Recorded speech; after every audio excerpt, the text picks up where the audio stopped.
welcome back to Roll Call! The Viva Las Varto character creation! Da-da-da-da, da-da-da-da. This is where if we, had a big budget and, like, a bunch of money, we would have, like, put, like, the balls behind me and they'd be flashing and, like, da-da! Big... We'd pay for a professional big band to just be in the studio. That'd be great. But that's a lot of money. Imaginary, like... But you can help us get there by donating. So, before we get into the character creation of tonight's session, we're going to do our usual and pass it around the table, and I'm going to start hitting buttons. Sorry, I was donating points to our stuff. Thank you. So, last week, guess what we did? Did we play D&D? We played D&D! Yeah. Oh, I didn't believe that. Only nerds play that. God, nerds. I'm wearing a Cthulhu shirt that says I love crafting. You're wearing a...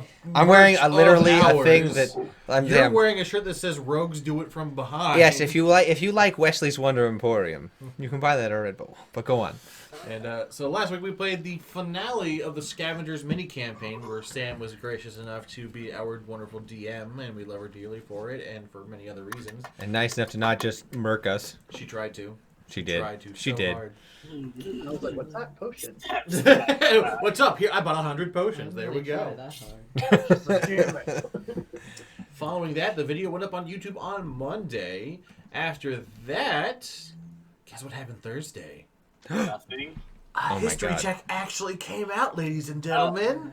Dun, It recapped the dun, second dun, half of the dun. entire campaign of Scavengers. So if you missed the anything from the second half, you have the full 12 minutes to listen to the recap of it. And then that brought us to today. Yeah! For today, we are building our characters for the next campaign with Brandon as our lovely DM that we love him very much for as he goes to try to kill us. Oh, I'm going to do more to try and kill you. See? Wait. See? Oh. See? Oh, I'm not as nice. I'm not going to be like, oh, it's just straight murder like Sammy was trying to do. There's going to be more. There's going to be levels of pain, but also levels of fun. So this video will go up on YouTube on Monday. And then Thursday, or no, Wednesday? Wednesday, most likely, I'm going to be doing a DM prep stream. Around 7 p.m. Eastern Standard Time here on the Switch channel. You sound like a Switch. The Nintendo system, of course. Yeah, of course. Moving on from there. There's nothing wrong with either. Play the Dooms. Okay. And then, that would bring us to Friday, in which we're playing episode 1 of the new campaign, Viva Las Las Vartos. Varto. I'll pass it now over to Sammy to give the whole long spiel while I just start pressing buttons. If you like TTRPGs that are a hot mess just like this one, then check out Vampire the Masquerade Saturdays, 2 p.m. Eastern Standard Time on the RPG table, where I play the glorious Dr. Sexy, a wonderful, cute Tremere, with some other great streamers like Nerdy Encounters, D. Written, Tanari, Rono Gaming, and the storyteller Junie Von Etch. So we'll be going live tomorrow with that. We also have our after show on Sundays at 2 p.m. Eastern Standard Time. If you like other streamers, feel free to check out our very own Zeak's Way on his personal stream, as well as our very own Tragic Backstory on his personal stream. Links are going to be in chat for those. Also, if you like Shiny Click Clack Math Rocks, who doesn't? Check out Nerdy Encounters shop on Etsy and follow her on TikTok. If you don't, we don't want you to be here. What? If you don't like Shiny Click Like Math Rocks, we don't want you here. No. Not everybody has to love Shiny Click Clack Math Rocks. It just makes them wrong. Anyway, it's the end of my spiel. Go ahead. We also have merch if you'd like to go check out Rebel, where you can get stuff like this and the thing behind me. And what else do we got that I have within? Oh, we can get... We got stickers. You can get notebooks like with the Tragic Backstory logo on it. I keep forgetting I need to get a notebook. I keep forgetting that. Oh, we got to hydrate. As well as if you just want to help us and support us, you can donate. So, I just filled this up. Started halfway down. nice. So, with all that out of the way, Last time on D&D. last time... Oh, wait a minute. That didn't happen. We But won. this time on this series, we'll be going into a mix of what you consider Las Vegas and magic, smashing them together and putting them into the rough dates of around the 50s. So technology is an up-and-coming thing. There are new forms of transportation, new usages and practices of magic, lights, sounds, people in the streets all day and night, tons of gambling. And you know what all that leads to? Just Legend of a Korra? hint of crime. Wait, Legend of Korra. Legend of Korra, technically, yes. I'm actually rewatching that, so that's perfect. It was kind of like how we're feeling. It feels like we went from Avatar, where the world is in ruins, and then we're going to Legend of Korra. Yeah, kind of. You're in Republic City. That's fair. And Republic City. Tell me So, what that accent. I can't do it though. Varto. welcome to Las Vartos, the city of lights, dazzling in action. So, we're going to be going around. Is there anyone who'd like to start with their character creation? And we're going to go around. We're going to go through the name, your race, and then I'll roll your stats, and then we can pick what class you're going to be. So, just whoever wants to go first, pop up your screen, and I will select it, and we'll go from there. Roll a And D4. Oh, fine. Okay, I can do that. What number us Sorry, first all I saw though? was peanut butter. So you're going to be 1, Sean will be 2, Sam will be 3, Tristan will be 4. I got 2! Sean, Sean. you're up. I guess that's me. I guess it's No, my the time, other dog. Sean. Wait, Sean on the walls. I knew it. Sean spelled with an S-H-A-W-N. Okay. It's calm. Or like the one time I went to the one place and they were like SHON. I'm like, What? Sure. Just nod and smile. Shh. I'm like thinking so hard on that. So yeah, go ahead and share your screen, and I will pop that up sharing my screen. onto D&D Beyond, and we'll go going through. Now they have ideas and things they want to implement with these characters, as we did last time. But we're going to be going through the process and building stories and characters along the way, and then we'll do some fun lore drops for y'all. Can you see it yet or no? No. Okay, it's lagging. La, la, la. If need be, we can go to someone else. Might have to for now, just because it's not doing anything. No worries. I'll go. Okay, I actually rolled you, so go for it. All right. It was destined. What? Okay, Ah. there we go. So, tell us about who you're playing. So her name is Nani. Nani? Senpai. And I'm thinking that she's an Asmar. You know, get a little bit of like holy righteousness in there. A little bit of love. Little love. And I'm kind of thinking, you know, after DMing you guys and watching you guys go through like 1,000 potions, I think y'all need a cleric this game. So I'm gonna go cleric. That's fair. What? That's crazy I'm not talk. gonna talk about it. So you want to go over to abilities? Oh, I'm also, before anyone at home looks at this and wonders, wow, are they going to allow optional rules? Yes, because the more customization, the better in my mind. So, It's not. are you ready for Fate? No. You're going to write it? Yeah. Cool. Here we go. Unfortunately, you doing this method, we can't get a dice cam and one of these Right. for everything going on. Not bad, not bad. How does 15? I thought you were gonna say 10, and I was just gonna start laughing. Not How bad. How does 10 sound?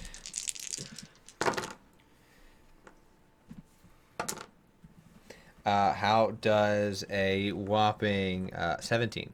Okay. Not bad, not bad. Not bad. Off to a good start. How does an 8? 8 sounds like intelligence. I was like, none of these are ones. All right. 13. Okay.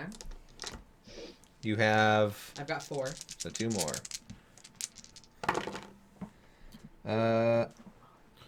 That would be a 13. Okay.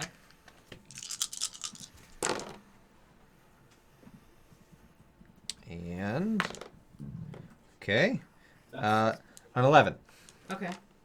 Not great, not bad. You got that one. You got the major. I mean, you got what? 2 15s and 17. I got 15, 17, 8, 13, 13, 11. Okay, so let's do set 2. That'd be 14. That's gonna be a 15. Okay. That's gonna be an 18. Okay. I don't need to re-roll that. That's gonna be a 14. Okay. One more, 2 more. 2. Okay.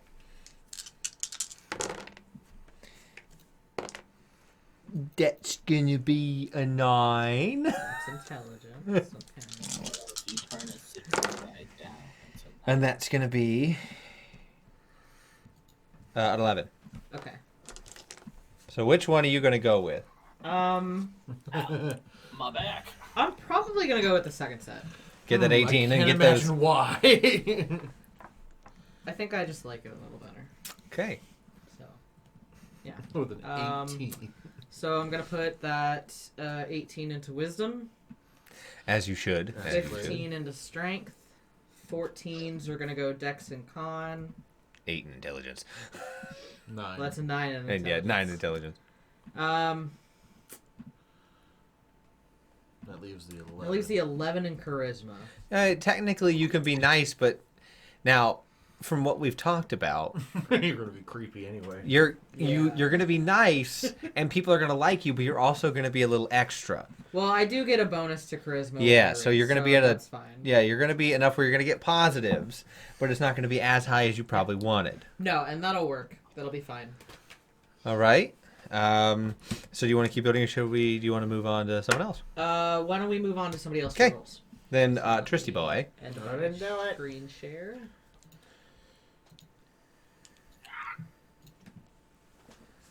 However, there we go. All right. Whenever you're ready, Tristan, and we'll talk about your guy. Boop-a-doo, boop-a-doo. I'll write everybody's stats if they want. I was going to write down theirs. Alrighty, so I Read am again. playing a tabaxi. Catman. I'm going to be a kitty cat. I'm You're the gonna do cat a man. Necro And my cat name will be Sardine Breath. Yeah, 'cause- and everything with meow. Meow. So what I'm thinking I'm going to do is I'm going to kind of rework an old character I had. Like, it was like the third character I ever made with D&D Beyond, but I never played them because I don't play rogues that often. So I think I'm leaning towards playing a Tabaxi rogue. So as far as Tabaxis go, I don't think I have to get another language, but I'll come back. Yeah, to we'll that. come back to that. So abilities. All right, you ready? Ready is a strong word. You got your own. You got pad for yourself. Okay. I was gonna write if you didn't. Better emoji. I don't have that one. That's gonna be a 17. Alright.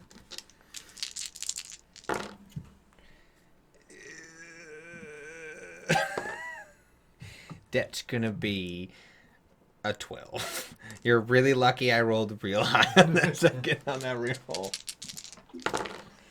That's gonna be 15.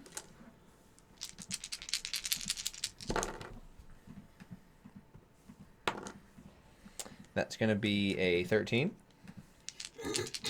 2 more, correct? 1, 2, 3, 4. Yes. That's gonna be a 13.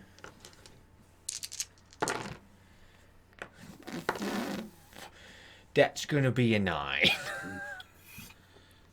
Alright. Oh boy. First set. I mean, I've given you guys like These are Yeah. decent. at the range at least. You haven't rolled mine yet. It's gonna go down. It's a 13. 13. That's a 10.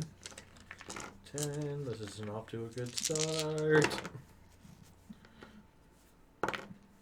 That's a 9. Really not a good start. Leaning towards the first set. What's the rest of it? That's an 18. Okay. That's a 16. You got one more? Yes. It's not. It wasn't a good start, but I mean, 18 and 16 is pretty we're good. up pretty strong. And that's gonna be a 14. So which one are you gonna take? That's tough. I forgot. My hope would be if I take the one with the 18 and 16, I could use enough Ability modifiers to to round out, round out. or super I would make probably those take that high. one. Yeah. I would probably take the second one. Yeah, we'll go ahead and we'll try the second one. Okay, where are you putting it's like things? kind of deciding whether you want do you want a well-rounded character that's got Right. So mid-level let's see. everywhere, or do you want With some the strengths rogue. and some weaknesses? So 18 in the dex. As you should. Yes. Was that gives you a 20 dex? We are doing a level 12 mini campaign, so we're starting at level 12. Yeah, with me being a tabaxi, that's a +2 to the racial already. So I'm done with dexterity. Let's see.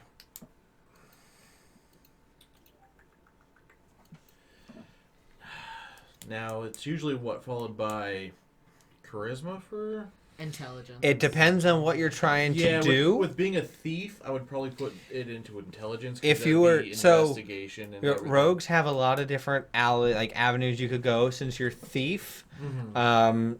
you understanding of locks and things are good for intelligence rolls for that.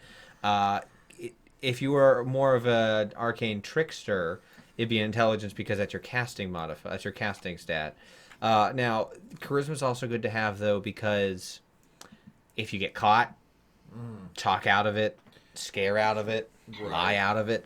So now it depends on how you want to do this. Right. Do you want to be smart enough to understand the machinations of security, or do you want to be able to talk and bluff your way out of situations? I'd probably say the intelligence portion then. So the machinations. Yeah, he'd probably be studying how to get everything figured out. Then that leaves 13, 10, 9, 14. So if you want to put 14 in charisma, then at least that's your third highest. Yeah. Boop. And then wisdom, con. So we'll probably put that 13 in con to give me that boost of health. So you're not just like A squishy, squishy baby. I failed all might and just just falling. Then I guess. I mean, I'm a tobacco. I mean, I'm a rogue. From how you've described your character, Mhm. he's not the biggest of brains. Right. So he's probably has a little bit of muscle to prove that he's like he's not like I'm super weak. He's more of like average than his out of between a 9 and a 10, they're about even, but he's slightly stronger than he is wise. Yeah. From how you've described it. Well, All that's right. cool because you got the intelligence and I got the wisdom. Yeah. Together you make a whole really idiot. And whole really bad scenario. All right. So that's looking pretty good so far. So if you want to stop, we're going to move over. Sean, do you think it's going to work for you now? Let's find out. If anything, I can give it a shot and try. Together we had a whole idiot. I think that's the best I've heard. That sounds hilarious. Da, da, da, da, da, da. Let me stop sharing mine. Ah, you're fine. Why won't it do it? Can't. Yeah, it If- won't let me do it. Okay. So I can attempt to. Hopefully it will let me. While I try and figure that out. If you would like to, Zeke will go over to you. Okay. No. Okay. Hated that. No, Whatever that was, stop it. I'm on the right screen. Okay, so I'm gonna go furball. You're gonna go Furbolg. Yes. And Big everything else old, is set up. big old man of nature out in the middle of the desert. Big old deer person. Go straight to rolls, I guess. Okay. You got a pencil and paper, and you need me to write it. Si, senor. But I wouldn't be opposed. But I do have paper. Yes to which I say. one? Oh, So intelligence is not this character's strong suit. suit. If you want to write it down, Here, I'll write it for down. me. But I am writing it down as well. Okay. So you ready for your first one? Yes. Starting off with a 14. Okay. That's a 9.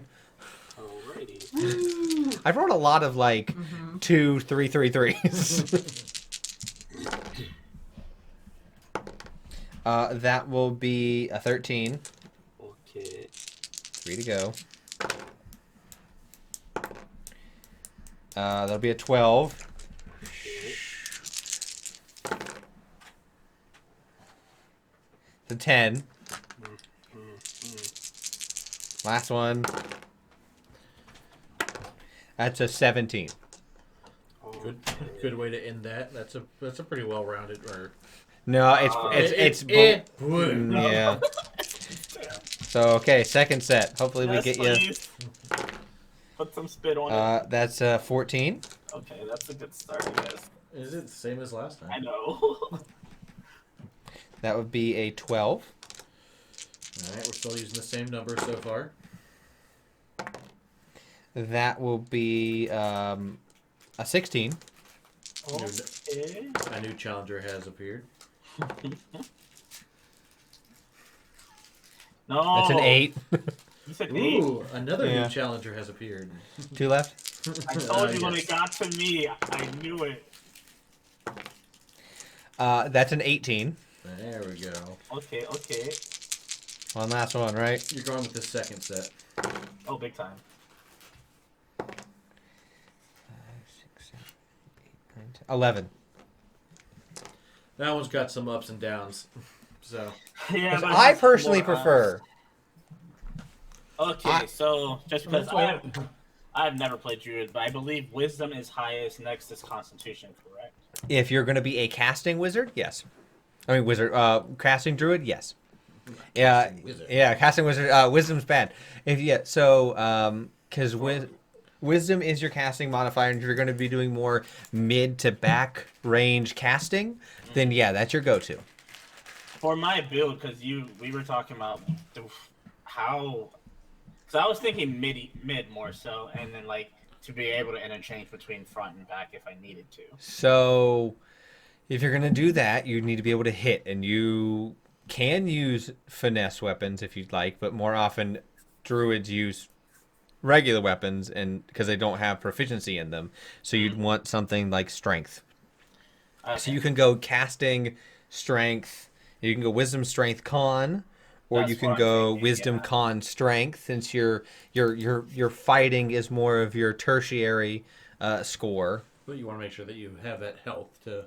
Yeah. I think I'm gonna go 18 in Wisdom, 16 Con, and 14 Strength. And then put that in there. Yeah, I'm doing it now. Oh, not intelligence.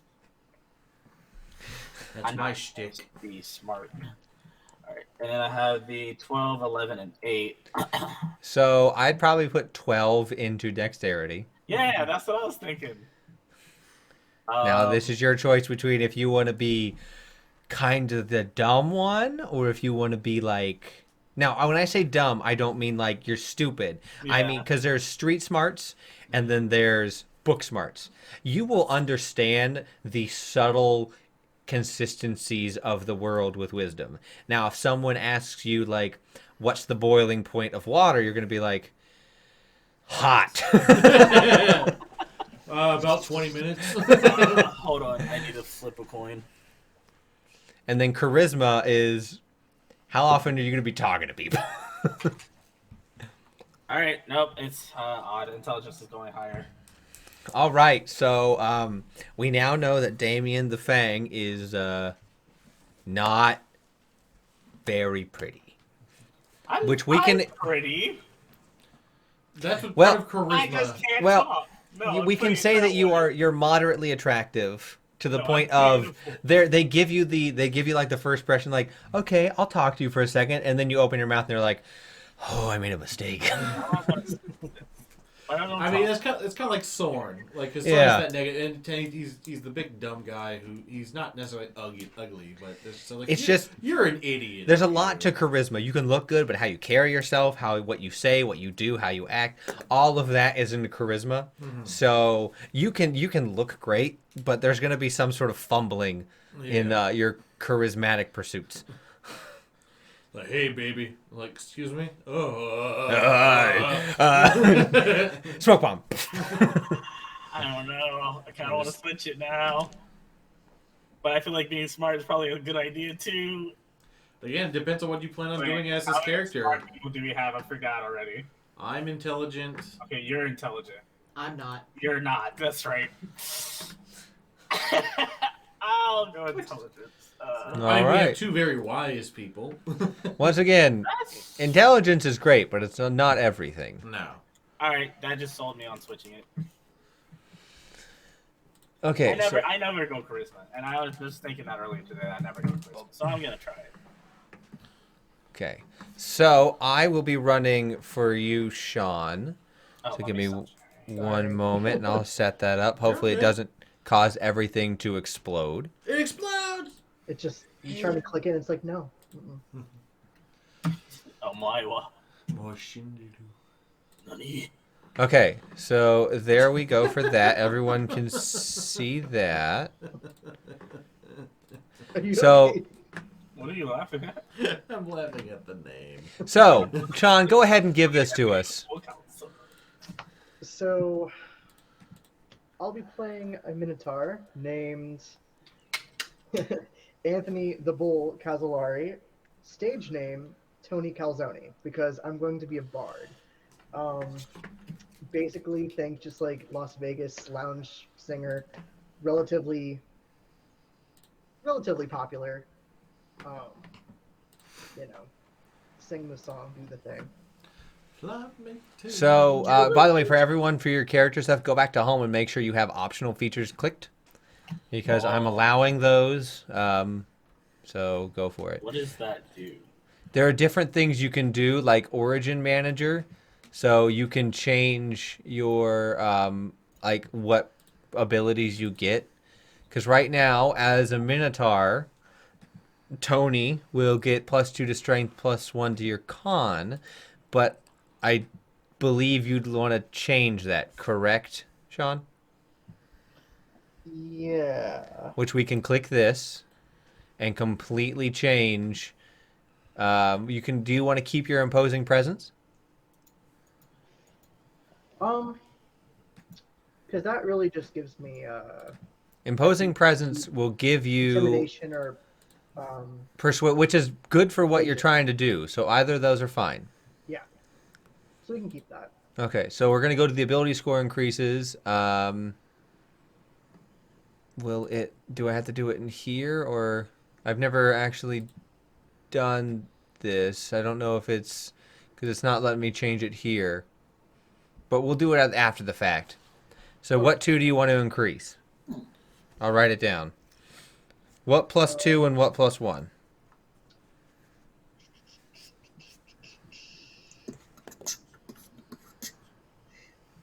I know charisma was 1 and dex was 1. So would you rather be more charismatic or more dexterous with this? Stop it, that and the boop boop out.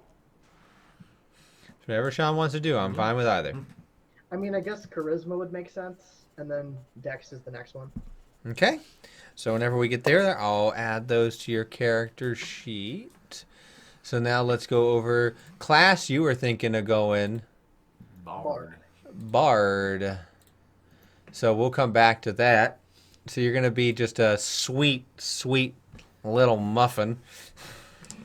Well, big muffin, you're big old Minotaur. That's Very the big bull. one.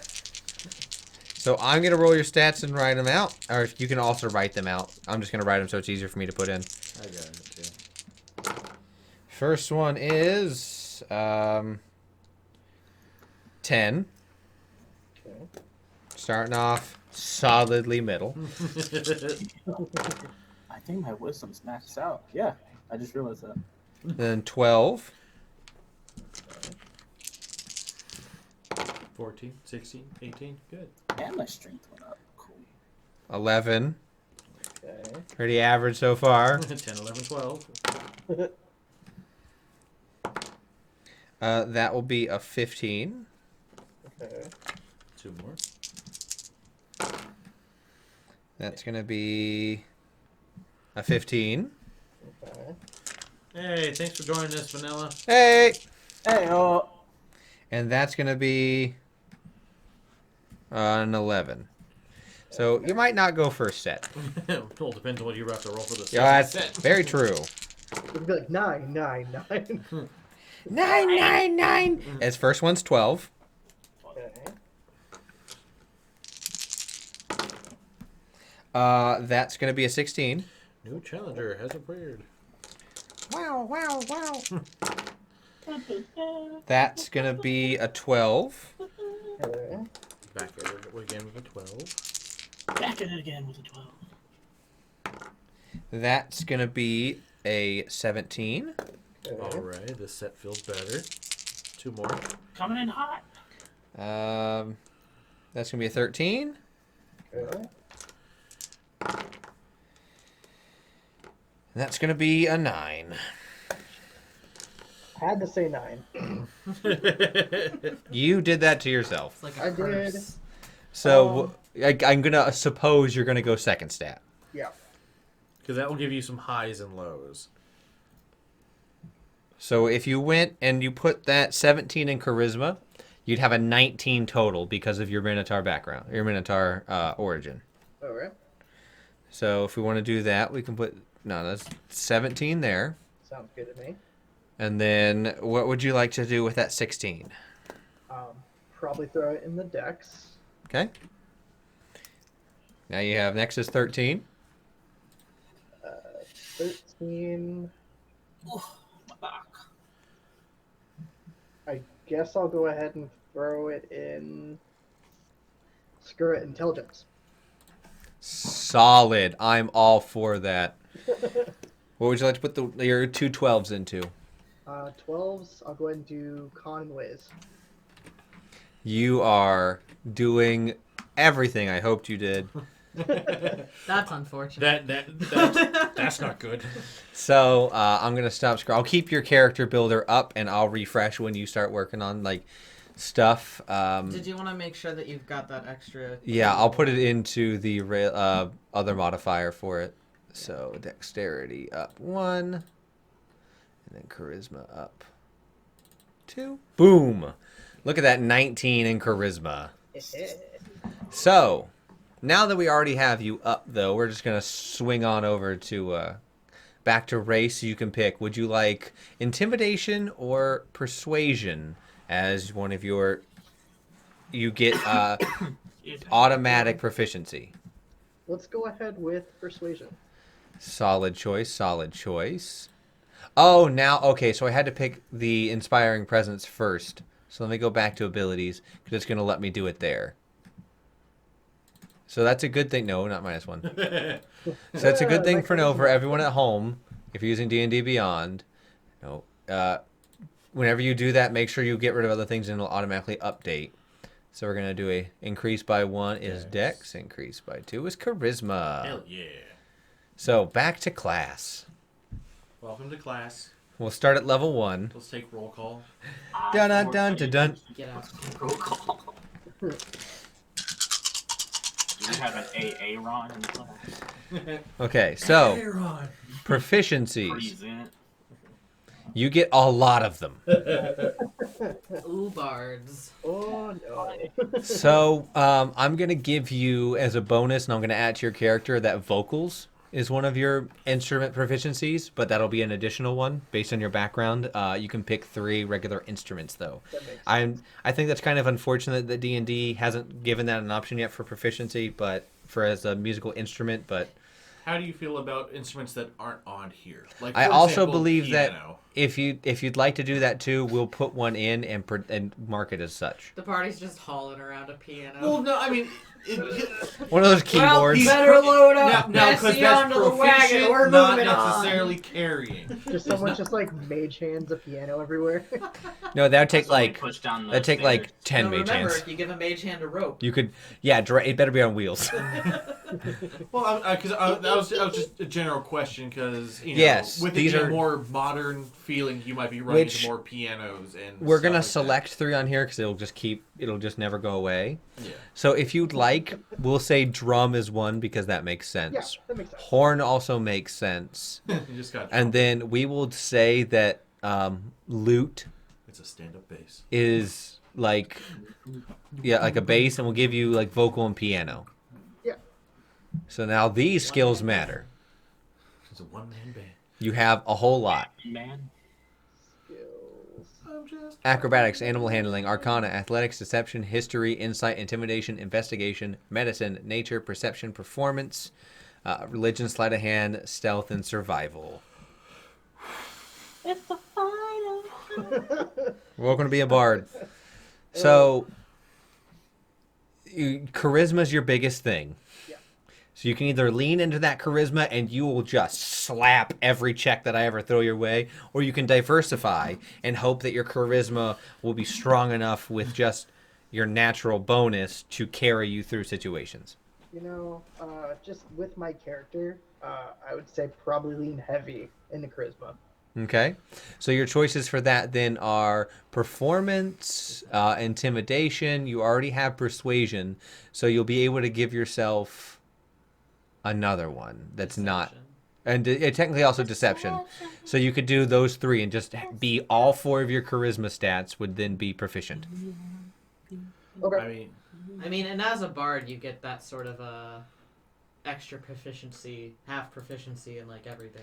So. Yep, my other thought would have been like sleight of hand, just because you're so adept to instruments. half and- proficiency. Yeah. I'm just like, I'm gonna perform and you will listen. And they're like, oh shit, okay.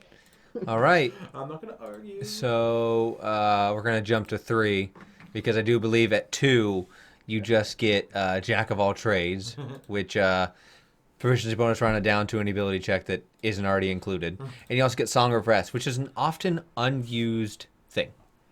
Not a lot of people do that one because they don't think about it. So which college are we going to? Spirits. Halloween. We are going. Which?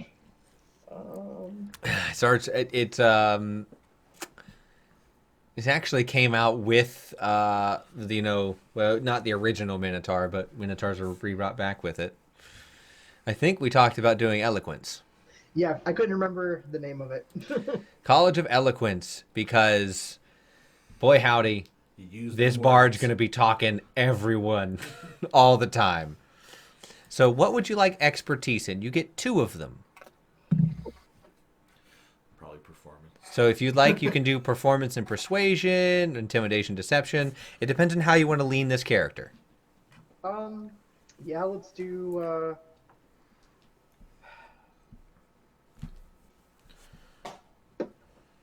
Performance and persuasion. All right. I forgot to host. So literally, trying to tell anyone to do anything, probably gonna go great.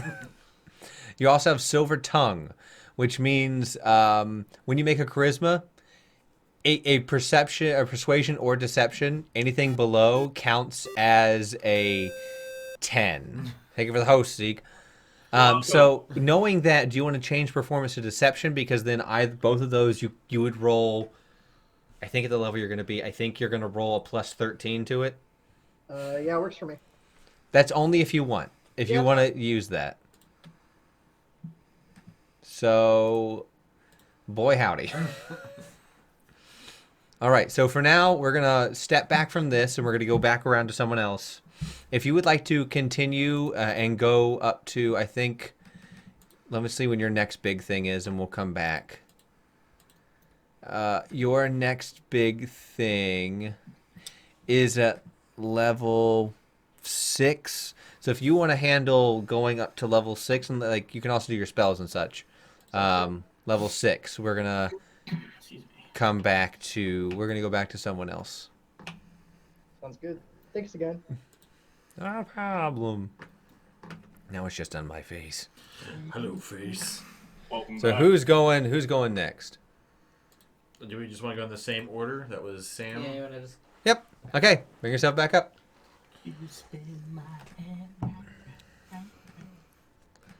All right, so I'm back Yuzi. to Nani. Nani? Nani. For proficiencies, I'm gonna go medicine and I'm gonna go religion. Okay. And divine domain, because I'm leaning real hard into that healing, I'm gonna go life, Ah. What? which gives me a bonus proficiency with heavy armor. Which is gonna be great. Just everyone's going around in like fancy suits, and you're gonna have your tailor-made armor. Right? What did you want? Is there a certain level you want me to go up to? Let's for that. I know you prepare spells, so it's a little different. I wanted to take Sean a little bit slower because he doesn't. You learn spells, so learn your spells up to level 3, because then you won't get flooded with too many choices. For me? No, for, For Sean, Sean. you can go.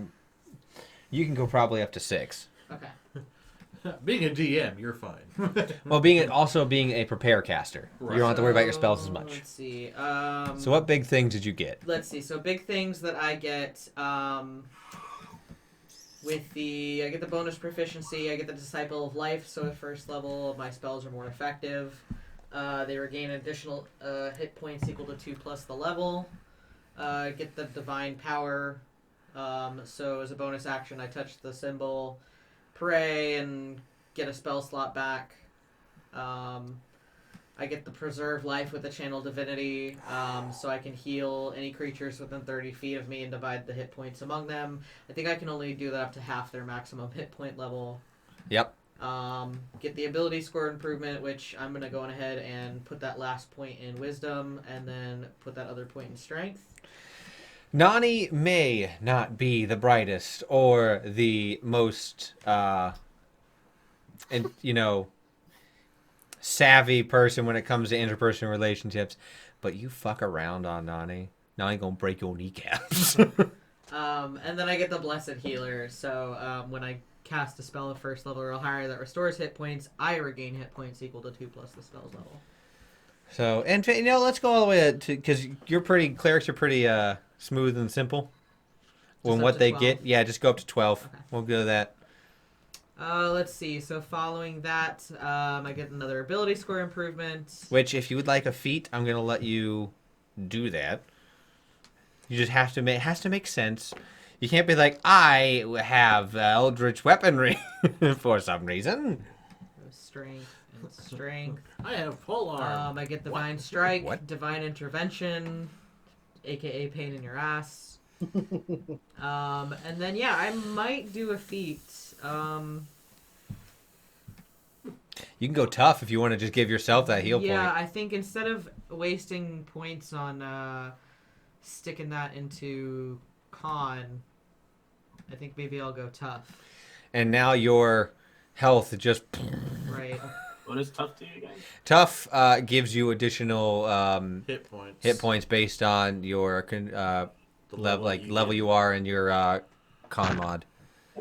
So that's how Valden last episode went from 68 to 97 hit points. Yeah, I was thinking about that feat when I saw that too. That's what I was like. Interesting. Valden got beat up a bunch and was like, I'm done with this. So yeah, I think that's what I'm gonna What do. prepared spells do you have? So all the time? prepared spells. I have Bless, Cure Wounds, Lesser Restoration, Spiritual Weapon, Beacon of Hope, Revivify, Death Ward, Guardian of Faith, Mass Cure Wounds, and Raise the Dead. And this is why this cleric is one of the most solid choices if you don't play cleric that often, because they get healing, bonus, like helpful spells, damage spells, everything wrapped around. And then, are you going to do any of the optional feats? So I don't think so, because I think the only one. You got the additional cleric spells, but yeah, you get if you want to change. The Blessed Strike replaces the Divine Strike, which. The Divine Strike is 1 extra d8. And then and the increases to 2 at level 14. which is where we'll be ending This this. one is you can deal. Well, we should be ending at 16. That's right. Yeah. Because we ended at So this From one is 10 to only 12, 1d8. 12 to 16. So I'm not gonna do the 14. Or I'm not gonna 14 do to the 16. blessed. I did turn on And then the 14. additional spells, harness divine power and the cantrip versatility. Although I probably won't use the cantrip versatility. solid. So So there we go. Let's continue back around. Come on, Rogie. Rookie.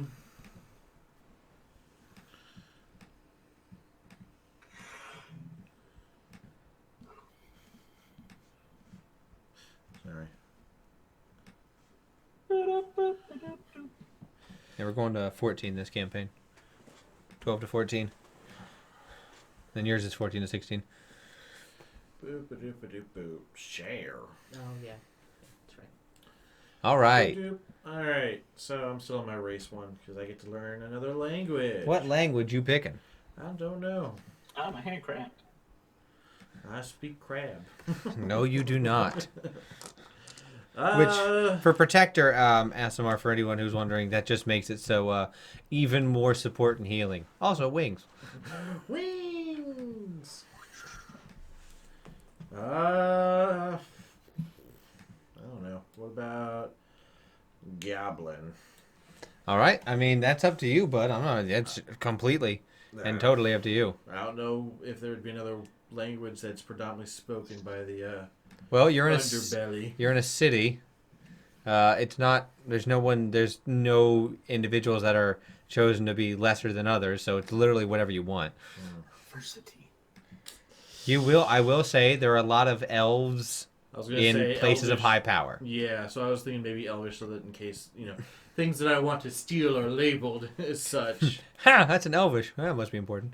All right, so that brings me to here, and You get no spells. no. I get no spells. Do you want to do any of the optional feats?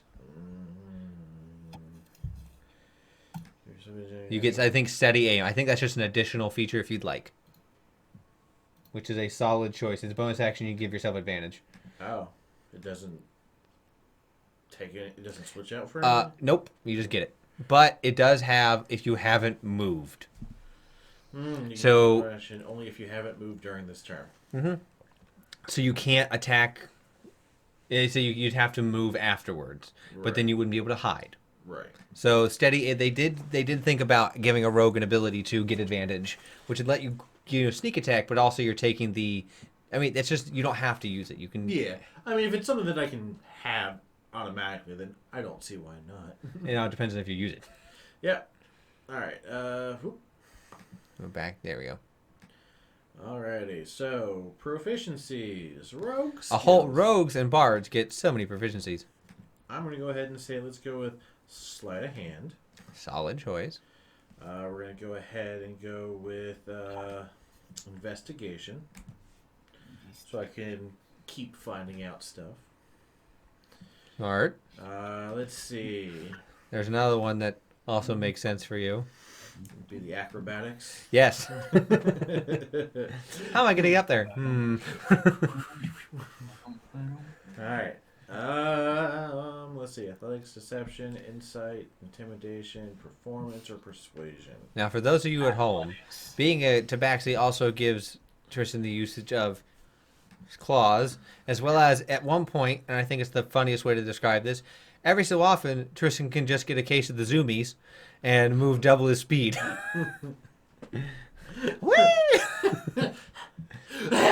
He just sees demons and just wigs out for a little bit. Let's see.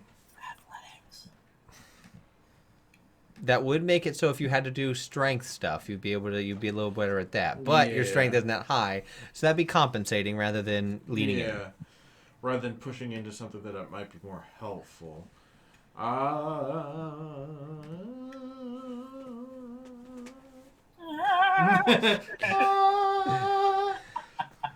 I'm practicing for Sean's character, apparently. I don't know. Let's see. You can just go with what your gut is.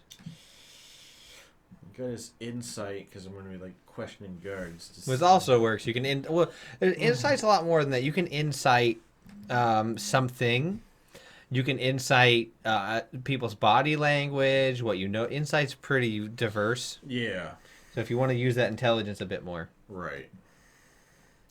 Same, you look very perplexed looking at all these spells. Let's see. Expertise. What are you going to double? You choose 2 more of your proficiencies and skills. Now, this includes Thieves' Tools. Thieves' Tools. Which I will probably automatically grab. Yeah. You don't have to sleight of hand it. You're just going to Thieves' Tool check then. Yeah. Then I guess it would be followed by... I mean, stealth would be wise. Because if anything, I could just disappear. You have proficiency in stealth. You have to have expertise. Duh. Yeah. So, yeah. Just a black cat disappearing. Hey. Yeah, I was gonna have you guys describe yourselves whenever we get to after everything's said and done. No, you're fine. My brain always says. Oh yeah, you're fine. We're gonna go through a whole description of everything. Right. I think it's just because I own a black cat. Ace. I want a cat. You get that sneak attack, and that's gonna be Sneak pretty attack. high sneak attack. Yep. Thieves can't, which is always good. Which is very useful for a town with a bunch of crime. Yes. Let's see. Roguish archetype. Now, how pickpockety are you gonna get? I would imagine pretty pickpocketing. Because that gives you the options of thief, arcane trickster, soul knife. I'm going to go with just the classic thief. Just the most roguey rogue that ever rogued. Yes. A very roguey. So what does that give I you? support this. Let's see. With fast hands, starting at 3rd level, you can use the bonus action granted by your cunning action to take a dexterity sleight of hand check using your thieves tools, disarm a trap, or open a door, or take the use an object action. You Yes. should have something called So, fingers. what you can do is... I think there is a feature later on called Sticky Fingers. Yeah. So what that means for you, Tristan, if you're trying to steal something for somebody in combat, instead of using your action to do that, you can now use your bonus action to just try and take it. Thank you. That's literally why they did that. And the next one is second story work. Second story work. You are really good at climbing. As if you actually needed more help climbing. Right. And your jump is better. Right. So you're running through the tall buildings or the buildings near Las Varto, easy. All right, and that brings me up to level 3. I don't know how far you want to go with me. You don't have any abilities as well. You can go all the way to 12. I have it up. You don't have any, you can go all the way. You don't have any spells. Yeah. I just didn't want to overload Sean because I know as a sorcerer who only got to pick spells, I did it by level, so then I wouldn't pick wrong. I wouldn't be like, oh, I can pick this many 5th level spells. Like, no, you Right. can't. You can, but it wouldn't work. Right. So my dex is maxed out because I'll probably at least start with ability score improvement. So I'd imagine intelligence would be wise to bump up if I'm going to be extra interested in everything. Extra smart. So we'll just You are the brain to the Yeah, so operation. it'll be the brains. I'm not. Let's see, and of course, uncanny dodge. Uncanny dodge is so useful. As long as you can see the attack coming, it's an attack roll. You can take half damage. Yeah. Expertise. I can get 2 more things to be expertise in, so we'll go with sleight of hand and Steal everything. yes. And let's go with investigate. Do you want to be able to jump around or investigate? Well, because there was also perception, so I could see everything. That uses your wisdom modifier. So investigation, I can possibly get the same. Now, this is result. lean in or round out. Yeah. Let's lean into the investigation. So you've kind of gone a mix between thief archetype and the inquisitive. A little bit, yeah. Yeah. It's almost like a thief detective. Sort of. Trying to find everything that he can steal. So you can do the ability score improvement if you want to do that. Or Yeah, you I can think do everything else is just ability score. evasion. You deck save. You succeed. You take no damage. Supreme sneak. I want you to read that one. Starting at 9th level, you have advantage on a dexterity or stealth check if you have no more than half of your speed on the same turn. So move half speed. you're probably going to roll well. And then reliable talent. This is the same thing that Sean has for those two skills. Okay, so whenever you make an ability check, that's let's see, add your proficiency bonus. You can treat anything 9 or lower. So as a anything 10. with proficiency. The lowest you can roll on your stealth, I'm pretty sure, when you have like a plus 13 would be then 23. Unless you roll in that one. I'm a sneaky cat. Yeah. Reliable talent is just like... So, you can do your ability score improvements or Yeah. any feats, just let me know. Yeah. We're going to slide on over then to Zeak, because you're going to be pretty simple from there on in. Yeah. I do recommend one of the feats you can get is mobile. Okay. I'm pretty sure it increases your movement. Okay. So I'm going Druid. Oh my For the first god. time ever. Welcome to the show. Indeed. I think I was gonna put my proficiencies in nature and survival, but now in the city, because I'm not sure in terms of your campaign, would nature be beneficial? So, you're still in the middle of a desert. Okay, So- it would still be nature checks. There will be times you guys are going to probably go out into the desert. Mm. So it depends on how you want to do it. Nature's still a prevalent thing, because this is only 50s Vegas. It isn't like now where it's like, welcome to this mecca center in the middle of the Yeah. desert. There's still it's a city, but there's still development happening. Okay, I was just torn between nature and insight, but I think I'm gonna go nature and survival. Okay. Um, Something I find fascinating on secret language of truth. Jitsi is it doesn't show the choices. Yeah. Oh, that's right. Yeah, I forget. Right, Druid Circle, or do you want to go over anything before that? Nope, Druid Circle. Did you Alright. did you click the optional featured manager to make sure if you want those? So I've never seen this before. So you get additional Druid spells, so that gives you more choices to prepare every day. Oh yeah, I mean I'll take more. Yeah. And then you also will have scroll down. It's in a wild companion. You can, So that's different than a wild spirit. So it's using your wild shape to cast Find Familiar. so you get yourself a familiar in addition to your little dude if you're going to go I think that wildfire. would be useful. So you can go wild companion, Yeah. and then you can also do cantrip versatility, which allows you to change cantrips. But that'd be more important if you were leveling up. So right Throughout. now it really wouldn't be for this. Well, you select it so it gives you so you can, but. Okay. So no worries, and I'll. So yeah, you have your own little companion. You'll have two buddies. Nice. One buddy comes and goes, the other one stays. Yeah. So yes, my Druid Circle. I would be go. Wait, where's mine? Oh, right there. Circle of the Wildfire. So for those of you at home, Wildfire is a newer one, and I like it a lot. So instead of having a focus on wild shape, this one has a focus on using the primal energy and nature ability of fire. Yes. So you don't wild shape as much. Instead, if you get a wildfire spirit Let that it burn. you can wild shape, but your primary is going to be summoning up this wildfire spirit to work with you on your turn. Yes, let everything burn. So what else do you get? Wild shape improvement, ability scores. It looks like because I already went to 12. Yeah, I'm just talking on a general, like what like we do with Tristin. What abilities does wildfire give you? That type of thing. Oh, sorry, that's what you mean. Okay, that's wild companion, wild shape. I think it's just a wild spirit.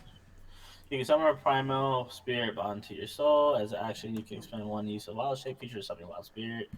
Rather than assuming a beast form spirit appears in an unoccupied space of your choice, 30 feet from you, each creature 10 feet as a spirit, other than you, when it appears, succeed on a dexterity saving So throw. make sure you pay attention to that because it doesn't say creature of your choice. It's anybody who's next to you Oh yes, or next to ever the since I spirit. played the wizard, I'm like, oh wow. This So you does got to look be like careful I thought I to wanted.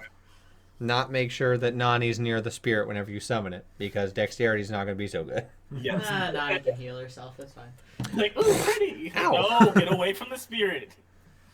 Spirit is friendly to you and your companions. Obeys your commands. See the creatures. Game statistics. Boss spirit. Stat block. So pretty much what Kelrin and Valdin was doing last campaign, we're summoning buddies to help them. He gets to do as part of his class. Yeah. We did it as spells. He can do it as part of his class. Your next big thing is going to be your enhanced bond at level 6. Yes. Bond with your Wi-Fi enhances your destructive and restores spells whenever you cast a spell. Damages restores hit points for all your wildfire. Someone roll a d8 and you gain a bonus equal to the number rolled, 1 damage or healing. And then the best thing Is what's that? Cauterizing flames. Well, the best thing is the fact you can cast spells through your buddy, through your spirit, and then cauterizing flames is So when you have your little friend, you're gonna have your own little wildfire spirit, and then you're gonna have your companion, and you can technically cast spells through one of them at a time. You can't be like double pincer. That'd be great. Question for the DM: if I had a bonus action, would I be able to do action through one, bonus action through another? Just technically, yes. Just question out there. I don't know if it ever will apply. But I don't. Yeah, technically you can. Yes. Okay, that's pretty interesting. And then the next ability would be Cauterizing Flame, which you gain the ability to turn death into magical flames that can heal or incinerate. When a small or larger creature dies within 30 feet of you or your wildfire spirit, a harmless spectral flame springs forth in the dead creature's space and flickers there for 1 minute. When a creature you can see enters the space, you can use reaction to extinguish the spectral flame there and either heal the creature or deal fire damage to it. The healing or damage deals 2d10 plus your wisdom modifier. That's going to be quite useful. But it does take your reaction. Yeah. But I think that's still a good thing to have in the bag. Yes. So, you're going to be able to, and that's what I'm going to need to do for the board at least. What I'm going to do is I'm going to take the person off and do a little, like a red mark on the board so you guys can see it. That there's a little fire square. Appreciate it. Fire square. So, with that, you're able to do your ability score improvements. Yes. Do you want me to do it or you want to go to the next person? We can totally go back over to Sean since, if you want anything particular, you can go through to round out. So let me bring back up. Back to you, Dan. Back to you in the studio. Let me get my ability score set up. So, let me come back over to... Didn't see in full screen it because it was being weird last time. Badoop. I have to back out of it real quick. There we go. So, for that, you get... Right now, you get the cantrips. So we're going to do this together just to make sure that we don't overdo your character. Or if you want, we can do spells as an after-the-fact type deal. That's your call.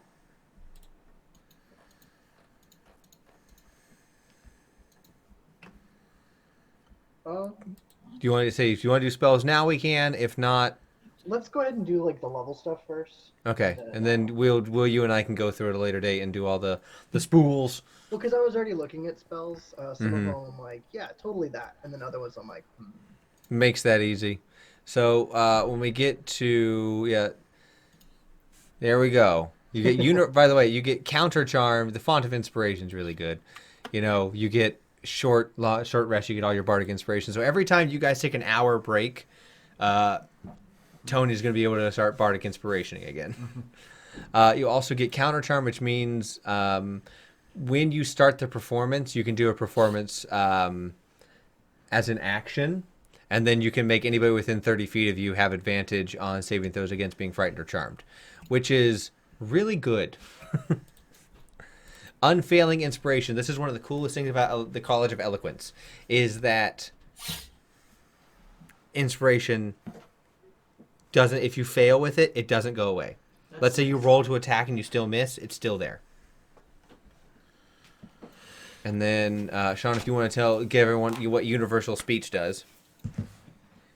Universal Speech You've gained the ability to make your speech intelligible to any creature. As an action, choose one or more creatures within 60 feet of you up to a number equal to your charisma modifier, 5. minimum of one creature. The chosen creatures can magically understand you regardless of the language you speak for an hour. Once I use the feature, you can't use it again until you finish a long rest, unless I expend a spell slot to use it again. Dang. So, literally, you now have the universal translator walking around with you. Hello, I Wait, am you know Google that Translate. language? Wait, you know that language too? Wait. Wait a minute. I'll How go do I picked it up in a song. It's fine. I got it. So you can do expertise, and we also do ability score improvement. If you want, you can do the ability score improvements and feats at while we're doing other things, we can come back. I don't know if you want to focus on that now or not. I was going to go to expertise. Yeah, let's So go to we can- expertise. So what you get 2. The other 2 that you don't have expertise in. So now Any charisma. any charisma-based thing that Sean tries to roll is going to have.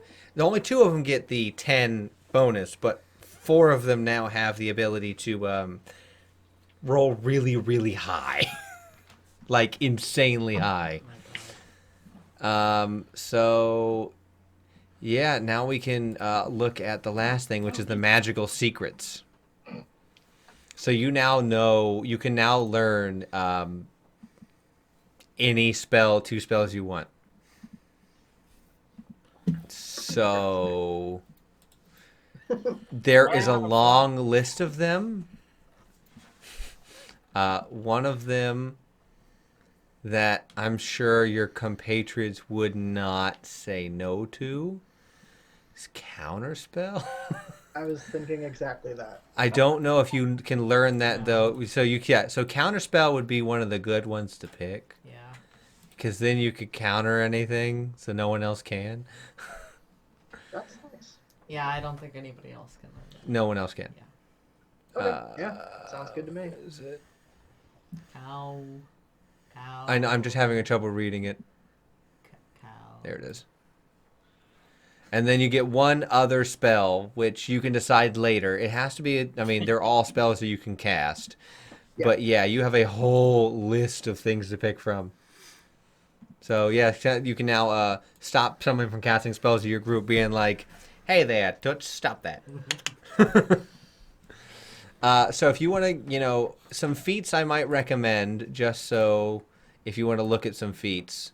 There are, actor, which is a charisma-based one.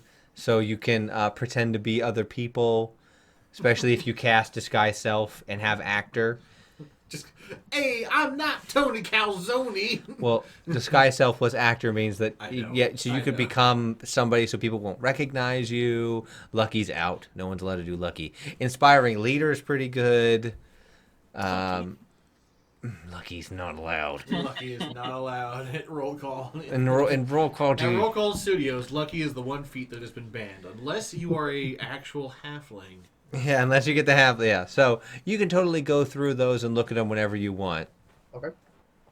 So now that we have you up, I mean, your abilities, let's just look at those puppies real quick. 20 in charisma. 18 dexterity. So I would take, if you want, it's up to you. You could do one of the ability score improvements you get to take that dexterity up to 20.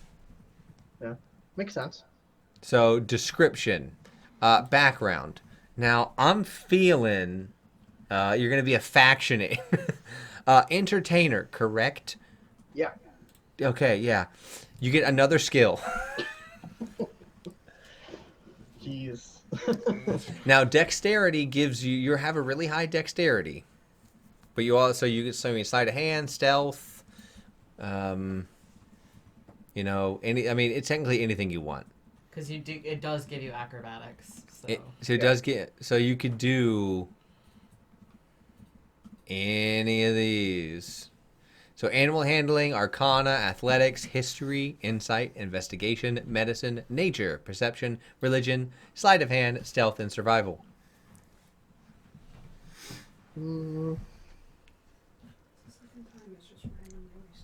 Don't forget, you're a fairly known musician. You're also doing Might be a crime. good thing. You're also crime. You also get another musical instrument, so we're just going to say guitar or lute? I am encumbered with musical instruments. Well, these are proficiencies. You don't get. Yeah, you don't these. get this. You're proficient with it. So you could walk into any kind of like musician area and just grab. We're gonna say a stuff. viol for that. You're gonna be good at playing. I'm gonna say like an actual violin. So like Tony's able to like break down, just play those sad songs like and just sing with them, make everyone cry. By the way, if you don't play your brass horn without like the plunger on the end, I'm gonna be real sad. That's when I just take Mage Hand and be like, this is my band. You also get proficiency with your disguise kit. Okay. So that's real good. Now your thing you get is by popular demand, which we all understand this to mean you can go into pretty much any bar on the strip, and people are gonna want to listen to you and talk to you about it. So, Tony Calzone, the man of Las Varto. Now, equipment, we can go through this. You get stuff. You can now. A You're rapier. dexterity based, so you can technically, if you want, you could totally pick a strength based weapon. I'm not going to say no to customization, but You attack with a rapier stick base. is dexterity. And if you'd like to change that for flavor to something else, that's a rough size of a sword, we can. I mean, if it helps, he's a minotaur, so that rapier is going to be pretty big if it's proportionate to him. I have an idea, Sean. Let me know what you think about this. You have a cane. Ooh. The cane is the sheath for your rapier. Ooh. I like it. Def fun. So you're going to be able to just be like, oh, we're fighting, huh? Or it's a mic stand. Just carry on a Just mic like, stand the entire time. Let me. Or if You're dead. anything, you're able to like twist the top of the cane and like the blade comes out. Because rapiers are meant to do, passing and slashing a bit on the tip and piercing. So it's not really. It's more about the so much of the tip rather than. Yeah. So would you rather have the Diplomat's pack or the Entertainer's pack? I'm imagining one over the other, but it's your call.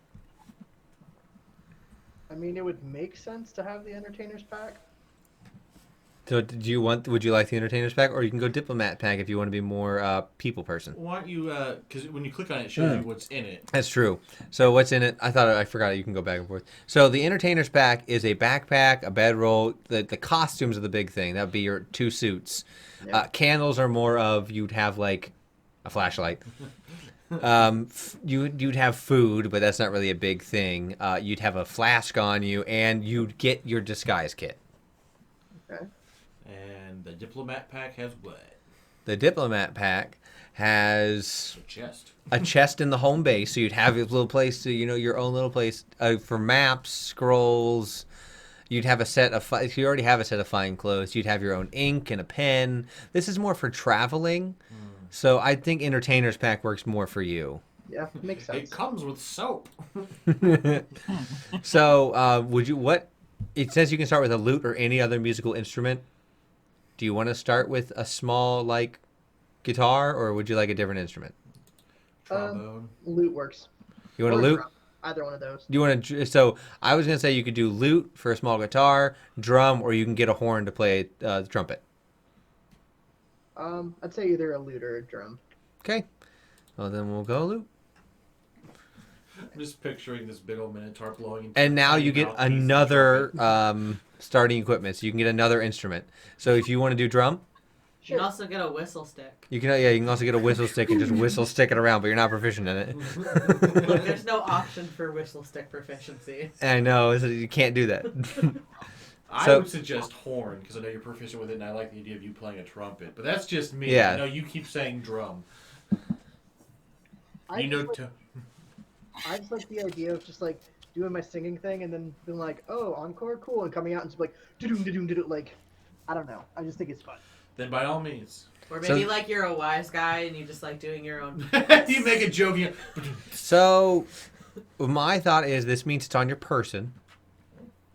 So it's not what. So this is more of like you're carrying it around. Yeah. So are you carrying around a full drum set with you? Absolutely. No, I'm just kidding. Just Yeah, watch like- stealthing around. He's got the big bass drum on his back with every step. I'm wearing the full suit like in Mary Poppins, like the. God no. So would you like a love letter, a lock of hair? You don't get a trinket apparently. It doesn't an option to click. You don't get a trinket. Let's do a love letter for Spice. All right, and that equipment Oh, you're has. not doing the drum? I'm. Down the horn. The Okay. horn, because Sorry. the drum is getting carried. That means you carry it Okay. around. I was just like, wait a minute, I thought it was the drum. Oh no, what did we do? Fuck. No, you pretty much any place any bar you're gonna go to is gonna have a drum set because it's jazz. But Or that's carrying when I around do, a like a violin, have like a violin case. I'm just like, guns are a thing. There are Or gunslingers. is it Tommy gun? You don't know. So we are gonna do, since you're gonna be the first one, we do have the special items you'd like to add. What? Now I gave them their prerequisites to begin with, and they've already, I do believe, picked. So Yes. what I had are you gonna go with? I'm going to go with what we discussed. Which is? The name of which I will pull up for you. Because It's one I of those will. things where I'm like, the thing, and I'm like, what was it called? One of them was an amulet of something. The drunkard, I'm pretty sure. Yeah, that one. Because going into a bar, there's gonna be alcohol. You can drink a pint real easy, especially if you're a minotaur. And the other one? The other one, just to make up for what I'm lacking, would be the Gauntlets of Ogre Power. Oh my gosh. It is in there. It is within the restrictions of what I put in there, Yeah. and it does make sense. And when we get to, after everyone's built their characters, we're gonna go around and explain your backstories, and this makes sense because a certain somebody would want their family member to be able to take care of themselves. Like, you're not that strong. Put these on. Now we'll say you don't wear those when you're performing. I strum extra hard. Just start breaking, just like ting, break the strings. Broke Oh. another mic. So for those of you at home, yeah, the ogre gives him a 19 when he has them attuned. So his strength is a 19. He's gonna be punching, but Dexter's more important.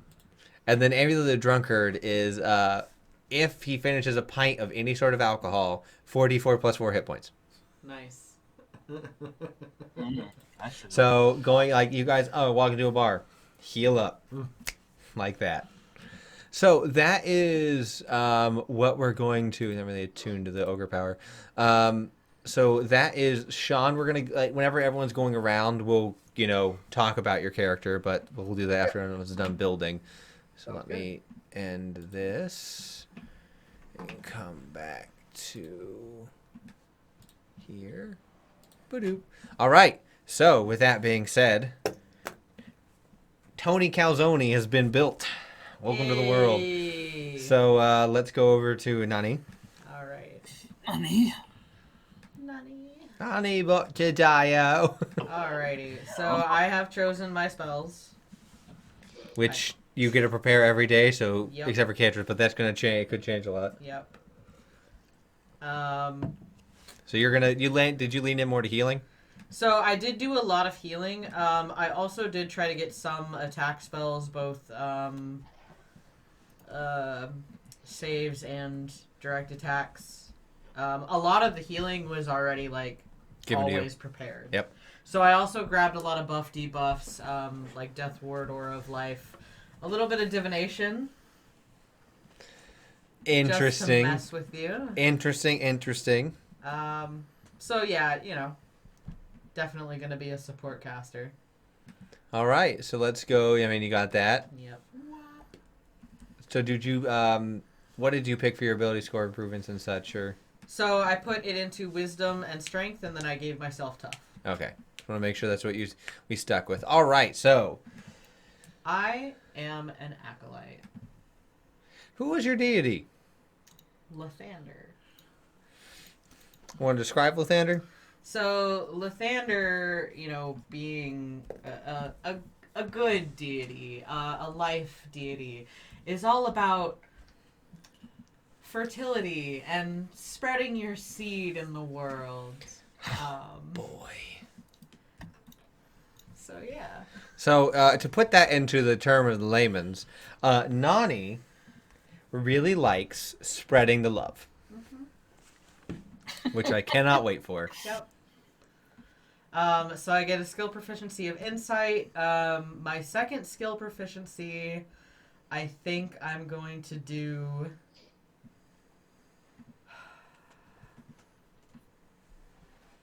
You're very wise. So perception. I If you have you know. taken perception? I think I'm gonna do perception. And then 2 languages. So I already know Celestial. I think just for joy, I am gonna give myself Abyssal and Infernal. Because I don't know, I always feel like if you know like the good Celestial languages, you probably also know the evil, demonic, devilish ones. All right. And And then, I get the Shelter of the Faithful. so you can go to most churches and they will let you in, and you'll have a place to be. It's very useful. Hello, church. Now we also say for your background, I think, I can't remember what we're sticking with. I think we made a joke about it, but it's your job. Oh, yeah. Yeah. So equipment. Yeah, so I did pick some equipment already. I got my prayer stuff. I got my blankie. I got my clothes. I got my crossbow, my mace, my shield, my vestments. You know those vestments are the utmost importance. Couldn't even tell you what they are, but they're vestments. So I'm imagining your shield is a large heart. Yeah, definitely. I also think that like she would carry around some of her smaller things in like probably like a first aid kit. And she would just have like a bunch of first aid kit boxes. They're all like labeled.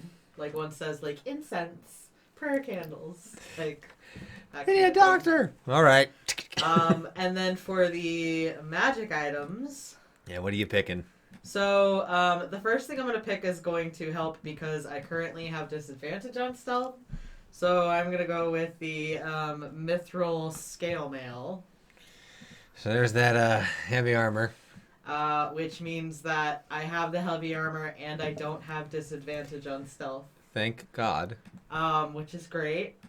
And then the second magic item, I'm going to go with the Amulet of the Devout. Which is basically has the holy symbol. I get a +1 to spell attack and saving throw DCs for my spells. And I can use my Channel Divinity feature an extra time without spending the feature's use once per dawn. So with my Channel Divinity, I have at this level, a 60 hit point healing pool, basically. So I will get 3 of those a day now. Yep. Which is going to be real helpful. It's going to be very helpful with what it's going to happen to you. Yeah, so I went with those. Solid choices. And Nani is now dropped into Las Varto. So next up, let's go over to Tristin. I'm still figuring things out, to be honest with you. For what? You have your entire group. You can talk it out. I know. I'm now I'm trying to get back to the page. Yeah, if you're still figuring things out, that makes sense. Let's take a quick 5-10 minute break. We'll be right back so we can continue on. And if anyone at home has any questions or anything, feel free to put them in chat. I'll be here. So we'll be right back.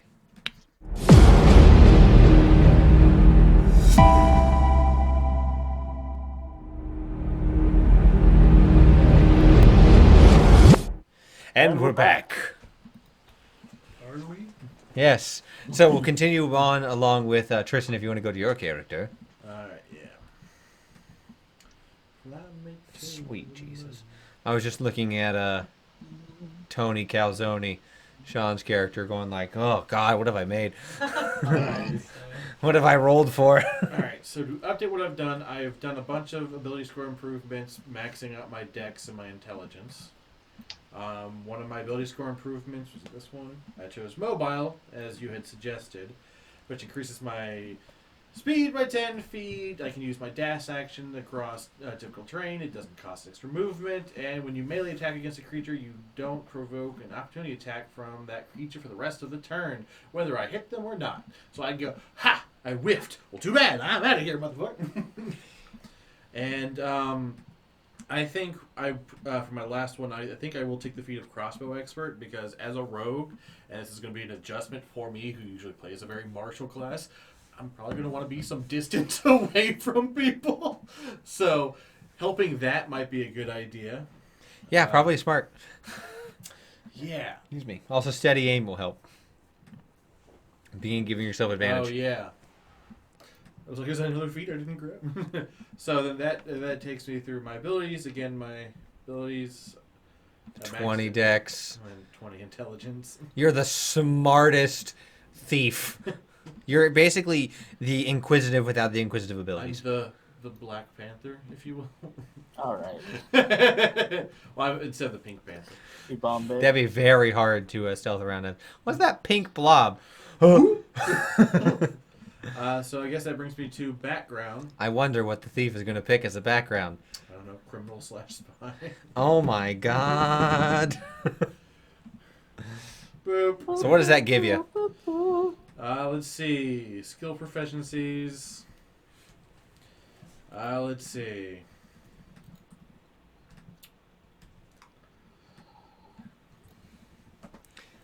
What would be good to throw into that? Religion.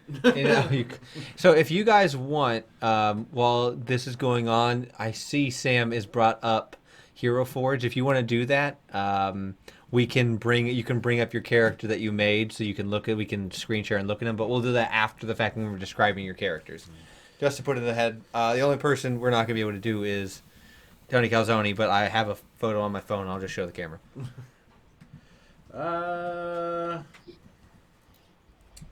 So what are you gonna get proficient in? Maybe persuasion. Have you proficient in acrobatics? It's not available, so I assume yes.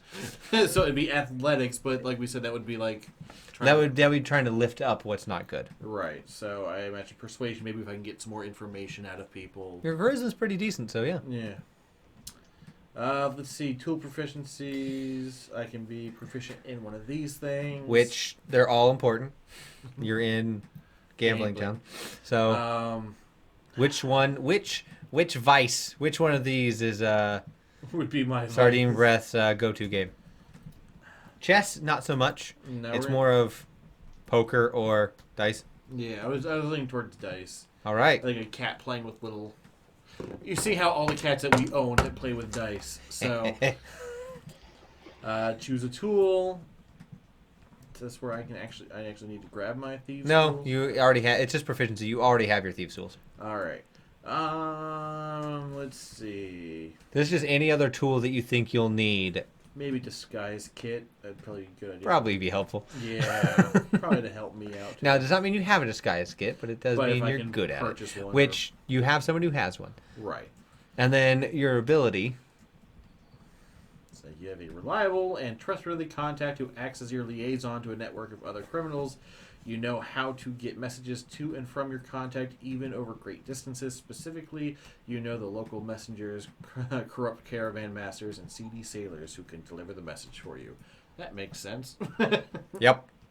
Now, out of everyone so far we've picked, this is like the most gangster of them all. Yes. And I'll do suggested characteristics later, I assume. Yeah, because the characteristics. I mean, this is going to be pretty. Has a lot of RP in it, but that I want this to be more of, instead of letting the what's suggested guide you, I want your own ideas and wants for this. So, what are you picking? We've talked about this character. We have. So technically, if you want to do because you said we're doing sickles, right? I had thought about doing sickles, yeah, it'd be his big old cat claws. damage does that do? It does the same as a dagger because the talk was since I get 2 daggers with Yeah. the starting. So stuff, would you like to have a rapier or a short sword? What Other than your 2 dudes. was that? Sorry, what was the question? Rapier or a short sword as like your main, like your bigger weapon. Right.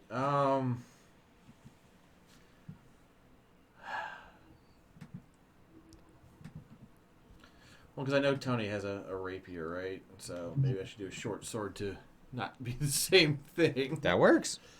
Let's see. I thought a hand crossbow would be available, or no? We're gonna give it. I'm gonna give it to you. Should you just pick short bow? Okay, short bow. I would imagine a burglar's pack. Wow, imagine that. Uh, You have so many ball bearings, yeah, just and then you got your crowbar. You got your clothes with the hood, and then you got some money. yep. And I'll add that starting equipment. And now, what magical items are you gonna pick? Now that was something that I was. Going back and forth on? Yeah, because I'm not sure. Because my instinct initially was to like, oh, maybe I need like that, a cloak of illusion, all those things. But I'm like, after building the character, I'm like, I'm already going to be like, like, do I want to lean into that or not? So it was like, okay, well then, do I change it to a better crossbow and for the distance fighting, or there's the lack of knowledge in general, but I'm not entirely sure what is always going to be useful. Well, if you have any ideas, I'll let you know what the usability is, the practicality, if you would.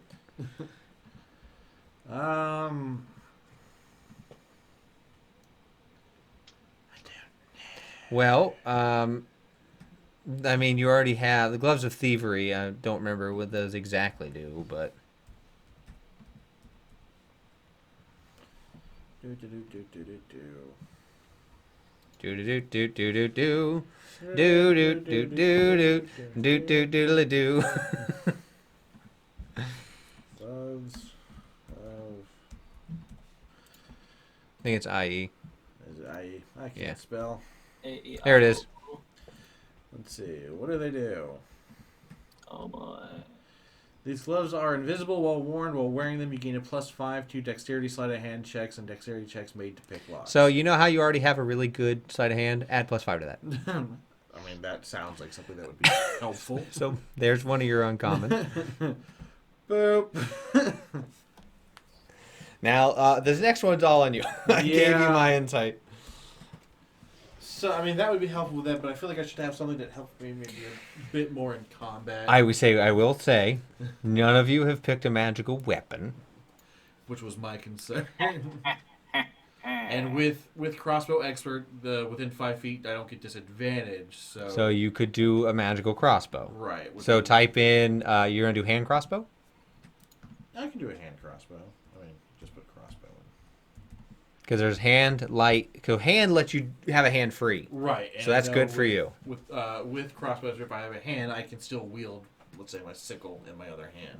So you could have the, technically, Because I said it was green and up. Well, right. Remember I said you could do 2 uncommon. Right. So one was uncommon. The gloves were uncommon. Yes. Right? So and I think green means it's uncommon. It does so, mean it's uncommon. So I'm gonna go exactly to what I said just to make sure. yeah, I pulled it up. Okay. If you picked a rare, you only get 1 magic item, or you get 2 uncommon. Okay. So you're gonna pick the you can do the hell crossfire or hell crossbow, or you can do the +1. This weapon is fashioned from infernal iron, traced with veins of hellfire that shed dim light in a 5-foot radius. It's only somewhat useful. Generally, you're making demons in hell. And it doesn't sound. And then there's the +1. Yeah, so the +1 might be. Now, does that count as magical? Yeah. Okay. Well then. Maybe with this magic weapon. Then I will do the hand crossbow +1. So there you go. Do. And Yeah. with your permission, I can delete the 2 daggers. Yes, and put them with sickles because they're doing the same damage. It's just flavor. Technically, Yeah. you could keep the daggers and remember they're sickles. They're doing the same damage. They both have light thrown properties. They're finesse weapons. They're doing 1d4. Yeah. So I am more than fine with that. All right. I just like the flavor of him carrying around sickles. So there is sardine breath. Sardine bread. Whee! Why did you raise your hand? I did. Oh, Yeah, it said you said Damien Ray would like to speak. Well, just for you, it is your turn. So if you'd like to share your screen. Wait, someone's still sharing. Oh. All right. So I am all for these characters so far. Okay. So you get to prepare your spells. So what kind of spells did you pick? Because these can change. So I already prepared them. Yeah. So, and I'm hoping, let me know, especially with the cantrips, because I'm like iffy on the cantrips. The cantrips wise have Control Flames, Druidcraft, Primal Savagery, and Produce Flame. Those I are think solid. they're- Yeah. Those are solid. Thank you. You know, I'm just gonna go by first level, just like by levels and do it that way. So first level, I did Charm Person because we're in the city somewhat, so you never know who we might have to convince. I Fair, got fair. Entangle for groups, and Ice Knife for small groups, and Speak with Animals for information. They ignore that. That was the wrong button. Wait, hold on. So second level, I went Flame Blade, Moonbeam, and Pass Without Trace. Mm-hmm. Which, who has the highest one? I think it was Sean. You're gonna be just nothing. He's gonna like disappear. Just like Pass Without Trace will make you nothing. Basically, you just air. Third level, I went with Call Lightning, Dispel Magic, and Tidal Wave and Wind Wall. I think that would be pretty entertaining. All right. Fourth, I used Blight and Hallucinate. This one, the terrain one, Hallucinatory terrain, English, and Wall of Fire. Yeah, I'm excited to use these. And fifth level, I did Tree Stride and Wall of Stone. All right. So Tree Stride. Interesting. That's gonna be interesting. Yeah. But in case you wanted me to pull them up, it is. No. Yeah. Okay. So. Yeah, you want to tell people what that does? So yeah, you gain the ability to enter a tree and move from inside it to inside another tree of the same kind within 500 feet. Both trees must be living and at least the same size as you. You must use 5 feet of movement to enter a tree. You instantly know the location of all other trees in the same kind within 500 feet, and as part of the move used to enter the tree, you can either pass into one of those trees or step out of the tree you're in. You appear in a spot of your choice within 5 feet of the destination tree. You get another 5 feet of movement. If you have no movement left, you appear within 5 feet of the tree you entered. So pretty much, if you guys are in a park, Nice. Damon's gonna be like, aha. You guys see All right. Power Rangers Mystic Force, I think it was, where they teleport to a tree? I'm about to do that. My 6th level spell, I did Primordial Ward. Nice.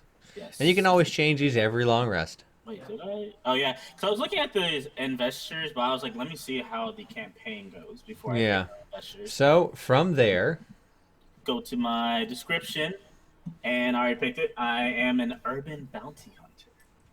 all right. So we have a spy, an acolyte, an entertainer, and an urban bounty hunter. Spy/criminal.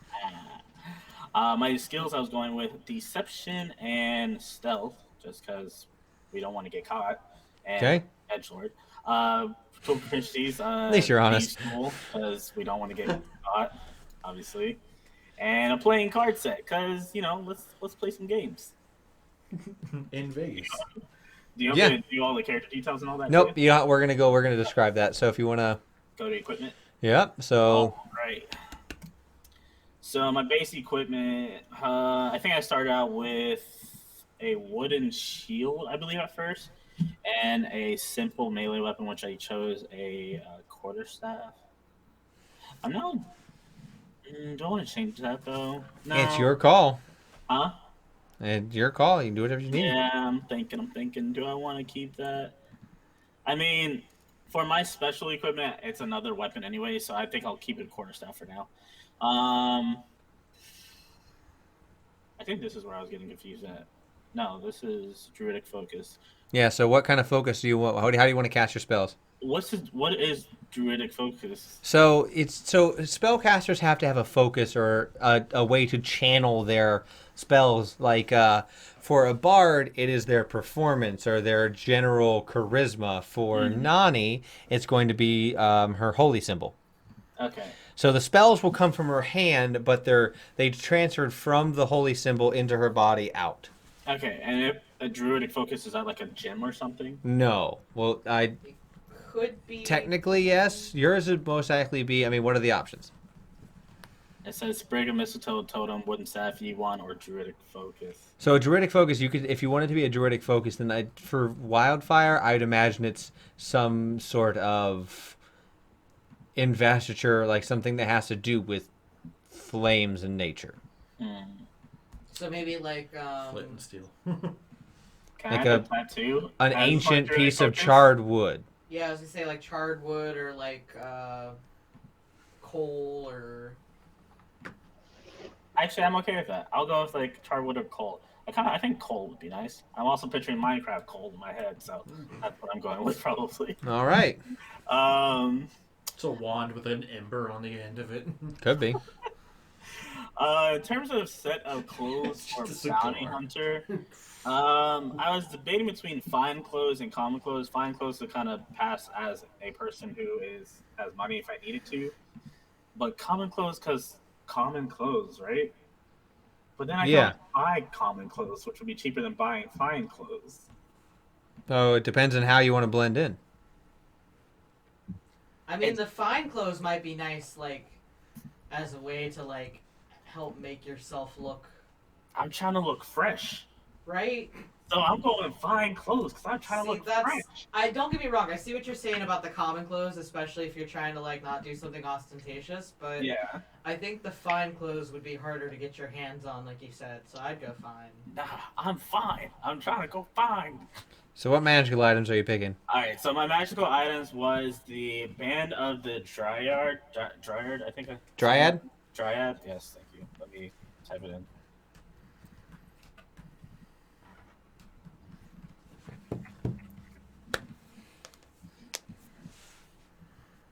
Oh, I have two. I think it was the first one. So yeah, it's a simple weapon band wooden band that appears to be entwined by evergreen ivy vines.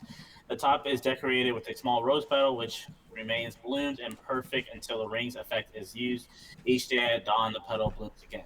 This band has a single charge, which recharges each day at dawn. The power contained within the rose petal may be expended to heal a target. I don't know why it's worded that way, can touch by 2d4 plus 2 hit points. Once used, the rose petal wilts and falls off the ring, and its effect may not be used again until dawn. So now we have three magical items that give a larger healing pool and abilities. Indeed. Indeed. And then my other one, which Indeed. is kind of hilarious because I did not plan this out, it's the petal blade. And let me pull that up.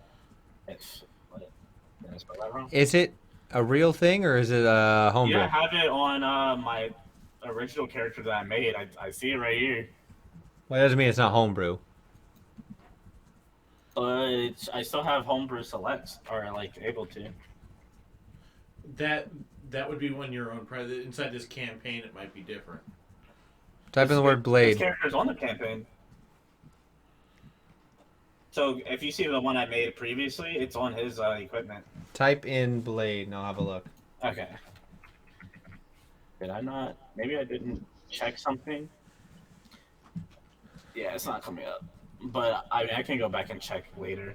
But I'll read it out loud. This longsword is an oxidized and budding vines wrapped around it from pommel to the tip of the blade. As an action, you can strike the ground and create a 10-foot radius of flowers. The flowers are poisonous, and all non-good creatures must make a DC 12 Constitution saving throw, or take 11, and in parentheses it says 2d10 poison damage, and become poisoned until the end of your next turn, of half as much damage, and they are not poisoned on a successful save. The sword can't be used this way again until the next dawn. All right. So yeah, I'll add that in a moment once I figure out what's wrong. But that is my equipment. I think that's everything, right? I'm looking to see. Let me see if I have. Is it non-core content? I don't know. Yeah, that doesn't look. I'm not against that blade. It's just I'm looking at all the official materials now, and it doesn't appear to be there. I can look at the homebrew real quick. What is it called? Pedal blade. Pedal blade. Because if you go on the other Damien in the thing, the campaign, it's on his.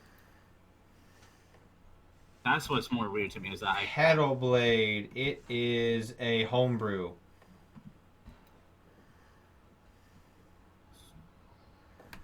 So yeah, that one's a homebrew. Yay or nay? I mean, Temperature radius of flowers. Flowers are poisonous to all non-good DC. DC 12. That's not bad. Yeah, I'll allow it. okay. So we'll It's only a figure out DC 12 con. It only does 2d10. And it only And can it's be only used once per once. dawn. Yep. So yeah, if you're proficient, if you can one hand, you're proficient in it, you can use it. It's a magical longsword. So there we go. Yeah, I mean, I think that's it for me, right? At the moment. Yeah.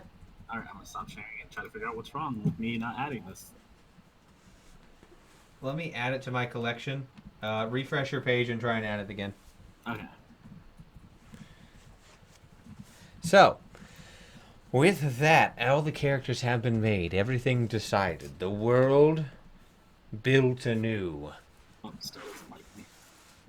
I'll add it to your character. Okay, appreciate it. So, with all of that, we can now go around, and if you want to share your screen with your Hero Forge art, we can go around and describe. So, Sam, if you want to start. Yeah.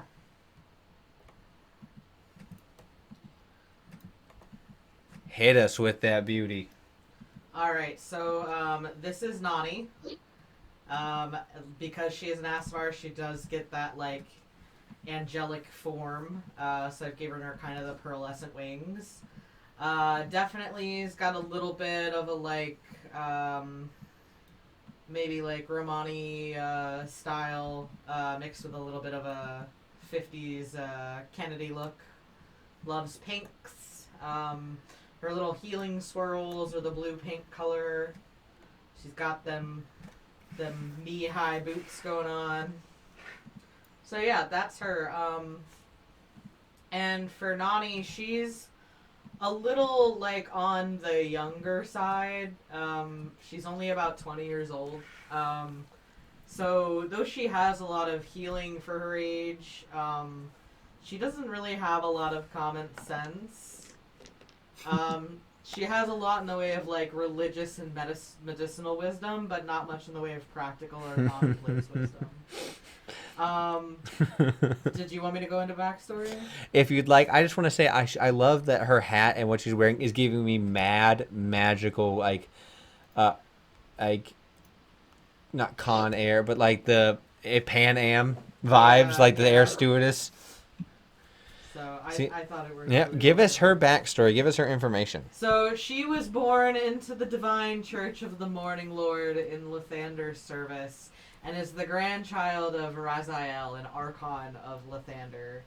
And Nani always knew of her divine heritage, and from a young age she received visions and guidance from Raziel, guiding her towards the path of life and healing.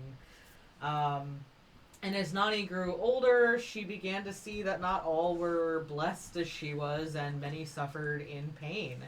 And she made a conscious choice to swear fealty to Lathander and to spread his words and to heal those who were wounded and kind of put an end to the suffering that people faced in those moments, becoming a Dawnbringer or a cleric in Lathander's service.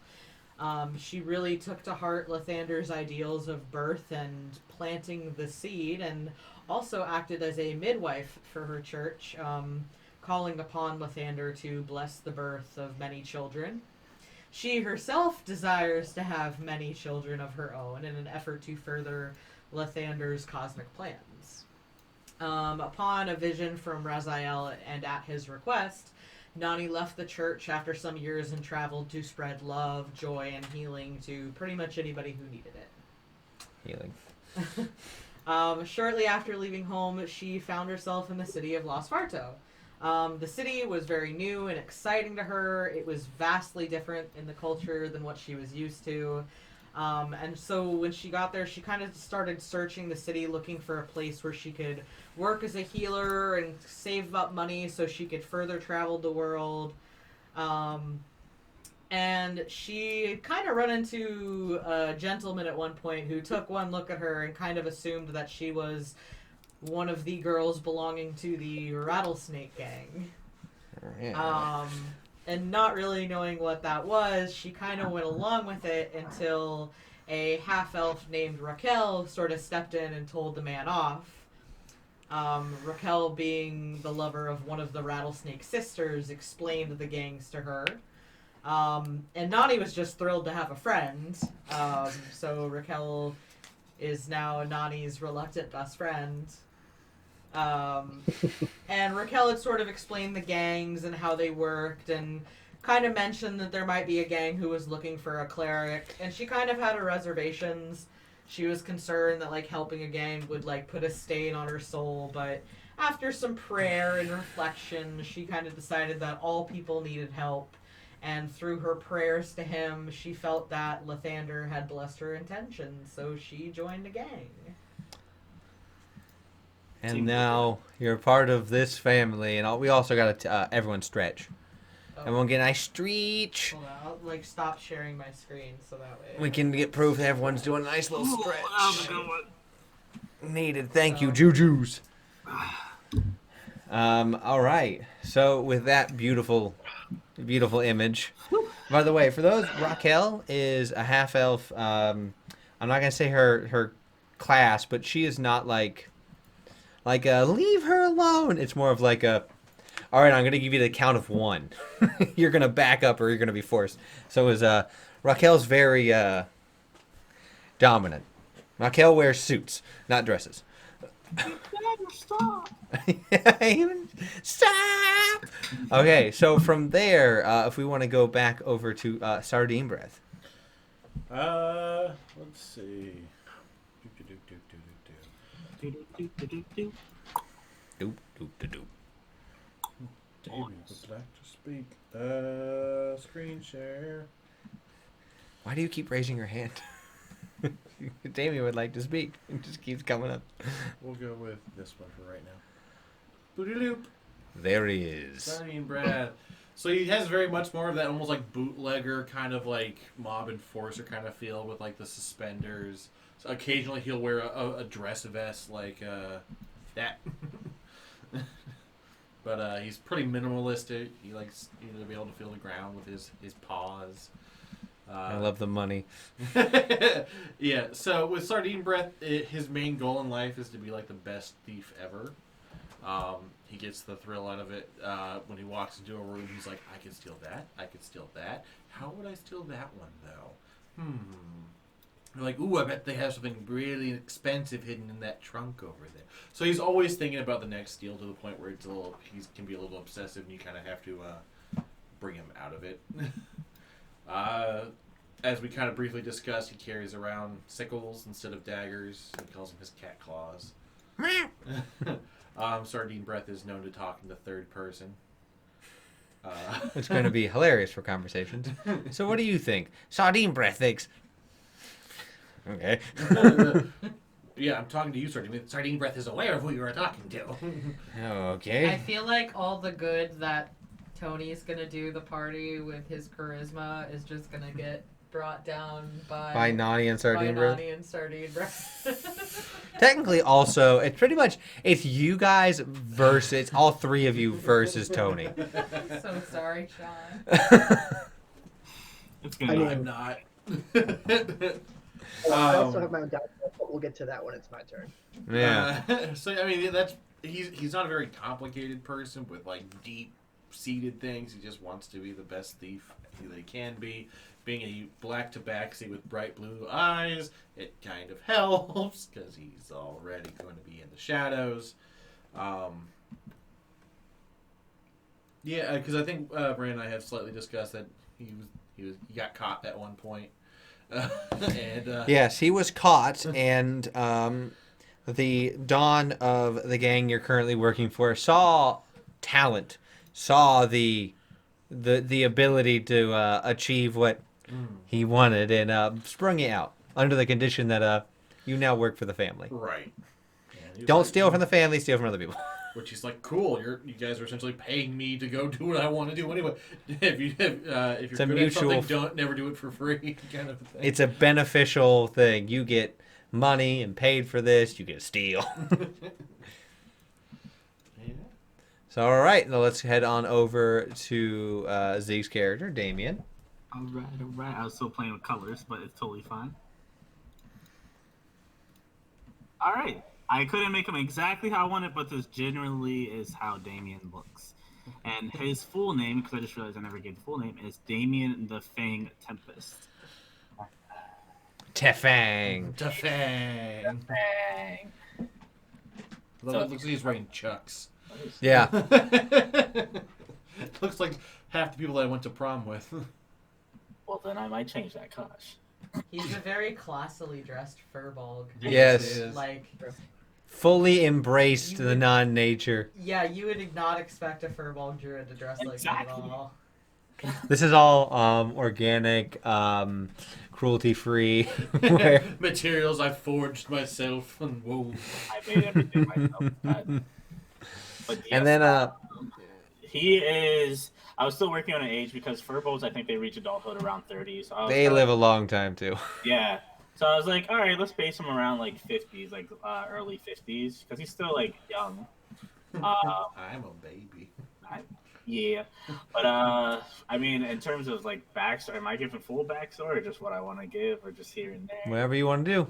All right. Well, I mean, in terms of some basic backstory, let me go through again because I kind of lost track of where I was at. So I do remember. So my father was a bounty hunter. That's how I kind of got into the trade. He trained me and taught me how to do stuff. My mother was the druid of the family, so she also trained me.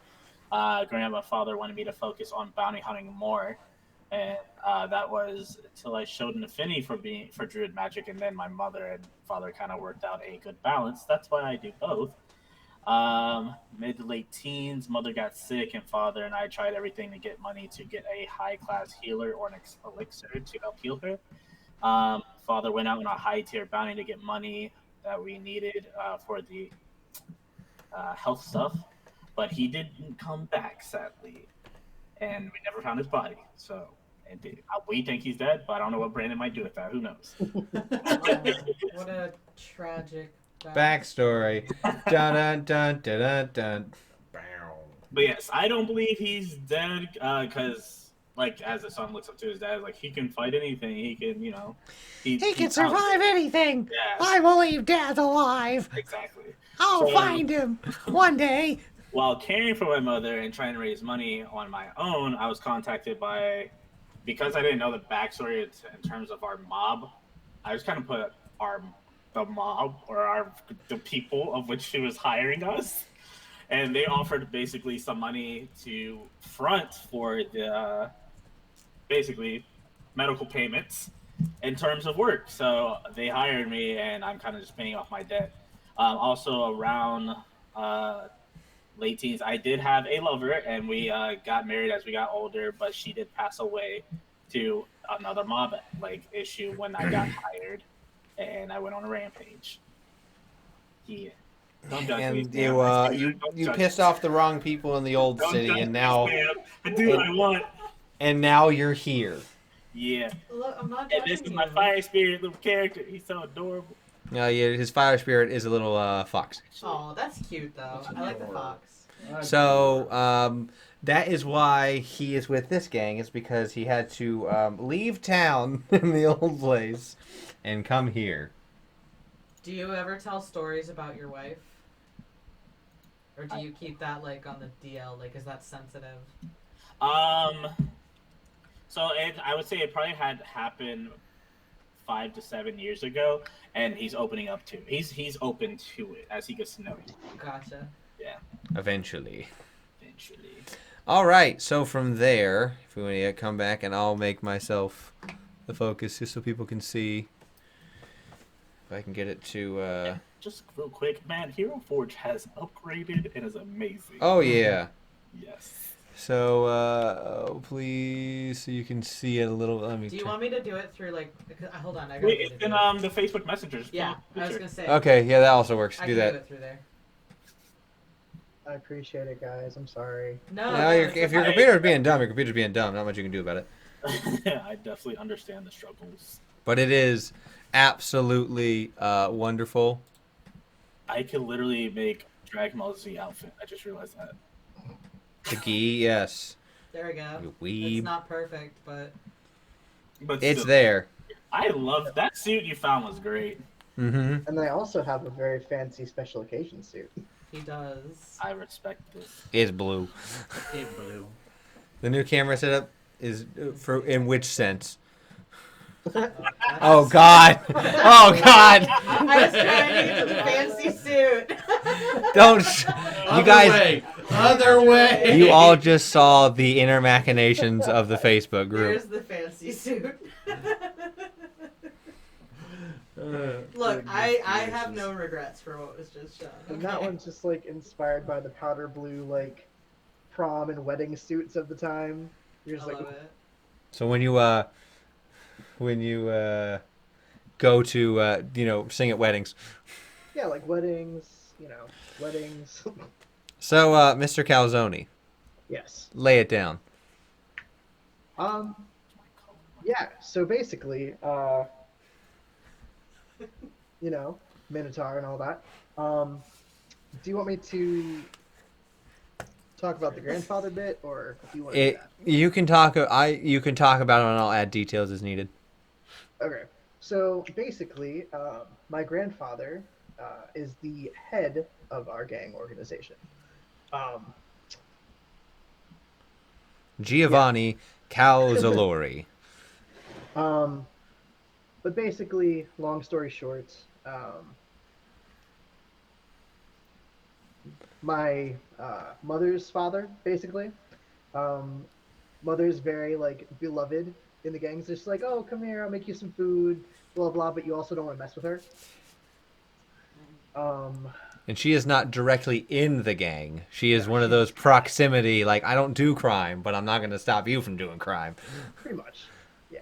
So she's just like that doting kind of mom. But basically, I was found to have talent when I was younger, and it was kind of like, yeah, we'll just work on the talent, whatever. You're good. It's also a good face, blah blah. And so I became a big performer in the city, and basically now I'm kind of doing shady things on the side, not only as like family business literally, but also to kind of pay my dues, where it's just like, hey, we let you follow your dreams and do your thing with your talent, but you also got to help out. I'm like, We "Oh, paid whatever." for your singing lessons, your instrument lessons. We pay for the bar that we own the bar that you got your start in. You gotta pay us back a little bit, but after a little while, you prove that you're able to, make the family proud and actually make this successful. You don't have to do so much. And I'm like, you know what? That's cool. Whatever. Have no problems with that. The only downfall with that is because I am an entertainer that people know, is I can't be seen doing shady things because that's bad. Like, I'm very noticeable. Yes, I you're a can persuade very people large to, like, individual. look the other way, I can they're doing something. They're like, "Hey, is that Tony Calzone?" I'm like, "Yeah, hey, it's me." And like, guys keep going and just kind of do like an impromptu, like little, I'll sign an autograph, kiss a baby, whatever. Pull out your horn and just. Sign a baby, kiss an autograph. Exactly. Sign my baby. So that's where my downfall comes in. Is like, yeah, I can be very, charismatic, very like performance based. Like, yeah, cool. But my other side, I'm like, shit, can't really be seen. Being seen is very, very, very bad. What was that, Zeke? I feel like this is gonna be so much fun to deal with. Oh yeah, no, I was super looking forward to it. So, you guys. Before we move on, Yes. Tony Calzone Oh my God, the potato. and Nani Sigma. Yeah. Thanks, I Let's hate it. reminisce on scavengers as well. Oh No. yeah, sure. Let's do that real Yes, quick. reminiscence scavenger. I didn't do So didn't do we scavengers. have, let's see, who is this? This is Surplusto with little baby Calyx. I couldn't do. I can't draw, so I wasn't gonna. Let's see, which one is this Kelrin? Yes. And then we have Now that I Calyx. think about it. I was just laughing because you can totally see all of the little potato characters we have down here. Yes, all the potato characters. I can't do Valden because I don't even know how I would do that. So, yeah. Sorry you all had to see that, but I'm also not sorry. Sorry, All not right. Sorry. So let me do a little bit of quick transition work right here. Quick maths. 1 + 1 is 2. No. So let me just fix some things. So yes, everything is set up. The stage is ready. Our heroes, if you want to call Did them you that. add the pedal blades? I still don't see it. I can't because your guy's technically not in the campaign, so I can't change it. Oh. Your old version is in the campaign, not your new version.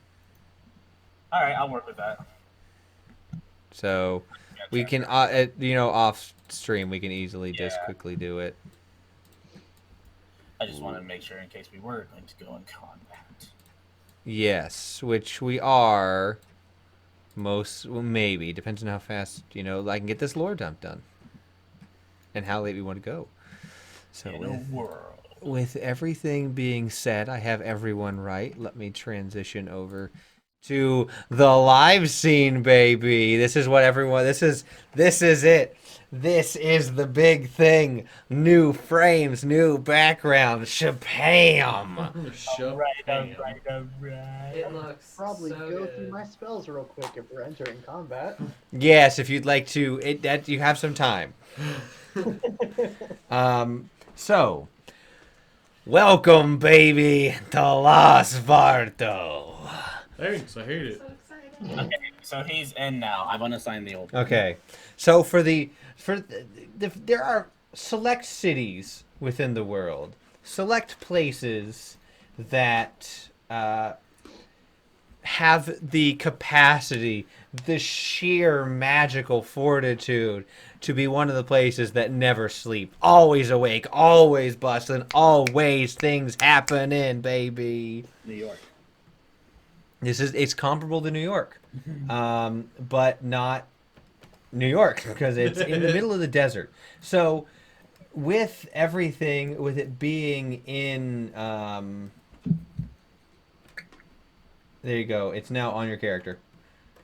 So with everything being magical inside of this isn't like a hidden magical world. Magic is imbued in most things. Most sign lights electricity's a thing, but for those places that have the most pop, the most razzle dazzle, those signs are inhabited by sprites and various magical entities that can wow and change their color and express, give that scent. When you walk past certain casinos and certain bars, you get that whiff of Despair.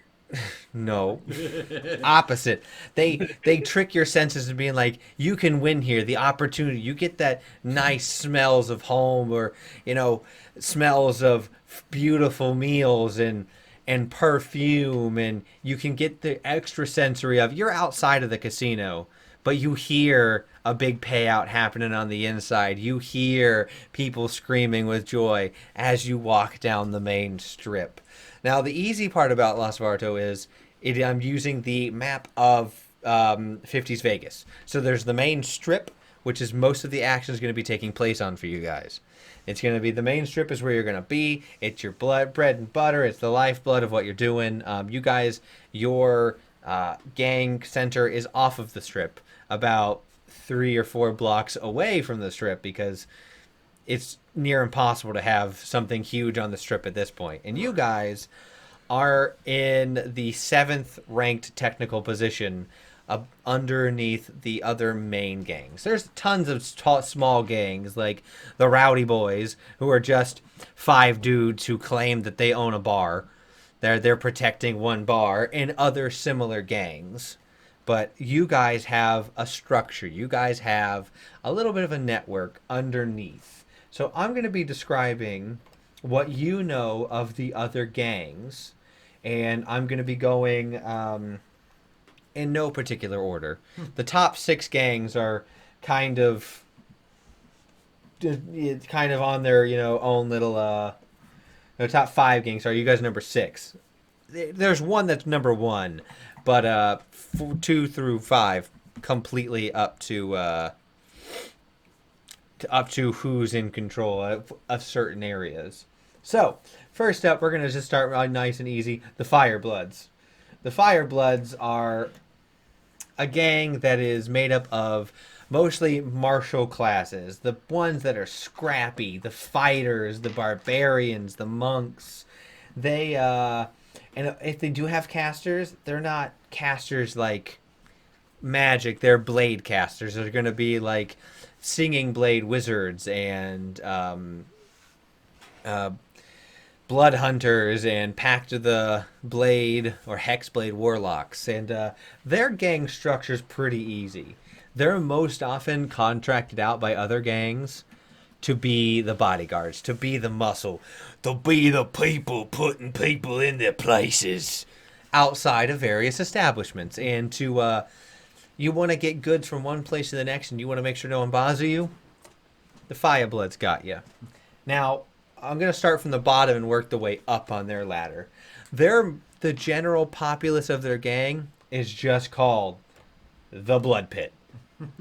They're a member. If someone goes, I'm a member of the Blood Pit, that's their way of saying, I'm with the Firebloods. I will throw down if you want to right now. Because the Firebloods are built on a structure of power. You're strong enough, you're set. So after the Blood Pit is the 2 people who kind of control for the main guy. The head guy is the head guy because he's strong. He's not really running the show much. He's most of the time on big jobs because he is the biggest and strongest, and people want to pay for that. You have Fennec, the brain, who is a centaur, and he is the psionic fighter. He is a fighter, but he has a lot of brain power. So he rose through the ranks by outsmarting everyone, as well as being, tough. But he's a centaur, so he is, don't want to mess with him. And on the other side is Gregory the Thirsty, who is a known Dampier. So he's a known vampire. But that's not outright illegal. There are things around that people can. There are things you can do in this world where you can, work around and you don't have to drink unwilling people's blood. He's also a lycanthrope blood hunter. So he is like throw in a vampire, throw in a werewolf, turn into one dude. His appetite for literal death is pretty bad. Gregory, if you had to put this into a hierarchy, Fennec is only equal to Gregory because Fennec is super smart. Gregory, it would probably beat him if Fennec wasn't as smart enough to be able to outwit him. And then on top of it is Mac the Hatchet, who he's a hobgoblin berserker barbarian who his hatchet is a great axe he wields in one hand. So he is one-handing a large axe as his whole thing is he's going to just destroy you. So that's the Firebloods. Their symbol that is, as you can tell, they're probably not the most creative or inspiring of individuals. It's literally a blood droplet they get tattooed that instead of where the blood droplet comes to an end is fire. So that's their tattoo. So you can see if anything someone has that on them or someone's wearing like a patch with that on it, that is their symbol. So next on this list, we're going to go to the Swindling Brothers, which is mostly made of rogues and bards and warlocks and some Oathbreaker paladins, the charismatic individuals. The individuals that need the ability to lie, cheat, steal. They were going to recruit Sardine Breath, but the family beat you to the punch, beat them to the punch. They are the ones who are known to steal and pawn things off and try and fence things and pass them over and get them to be legal goods. They're kind of like the launderers. But you don't know much about them. There's no known associates. There's no known individuals. They have no symbol. They have no way of recognizing them. You just got to know who you know. The only person that any sort of law enforcement or gang authorities know is Brother Tomlinson, who is a human trickery domain thief rogue. He runs the Night Mother Church. So there is a church that he runs, and people are like 99% sure that this is where they take stuff under the guise of charitable donations or piety to the church or, things found and given. But no one has a shred of evidence against them. So no one can touch Brother Tomlinson because, one, he's a clergyman. Two, they have no proof. So that's the only contact with the swindling brothers that people think they know. There's still no proof. When people think they have someone who's going to say, like, talk and give information about the swindling brothers, that person disappears. Goodbye. So next we're going to go to Nani's favorite gang, the Rattlesnake Sisters. Why did I write that down? I was like, My oh, girls. So there are What was that again? Rattlesnake Sisters. Snake Sisters. There are three main sisters. They are not the main three are not related by blood. They're just they have that that just sisterhood between them. They all grew up years ago in Las Varto when it wasn't nearly the hub that it is, and they started on the streets and they have been working their way up. And they're a formidable gang, not in the sense of violence, but a formidable gang of information. Being the people pleasers, working with everybody. They're an all-female casting gang. They have some sort of casting ability all throughout. Even if it's just a level 1 bard or a level 1 wizard, everyone has a casting ability. Their biggest thing is to seduce and blackmail. They're great at parties, though. That's their big thing.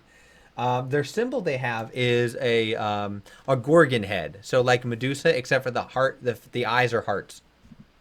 So they're very cute. It's very cute. They're very approachable. People know, like, oh, they're out for information, but it's not just that. People let their guard down very easily with them because they're approachable, they're nice, they do their job. They also have some magical ways of doing that. So the big three are Nicole, a Yuan-Ti wild magic sorcerer, Suzanne, a human enchantment wizard, and then Pietra, the necromancy elf wizard. She is more of... Each one has their own thing. The wild magic controls the ladies of the night, if you would. The individuals that see themselves as providing one-on-one entertainment. Under Nicole is actually the true sister in the Rattlesnake Sisters, is Marion. It's Nicole's younger sister, who's also a wild magic sorcerer, and Marion is the direct lead contact for the girls that are underneath Nicole's area. Then there's Suzanne, and underneath Suzanne is Jessica, which is Suzanne's best friend in the whole wide world, who's a divination wizard.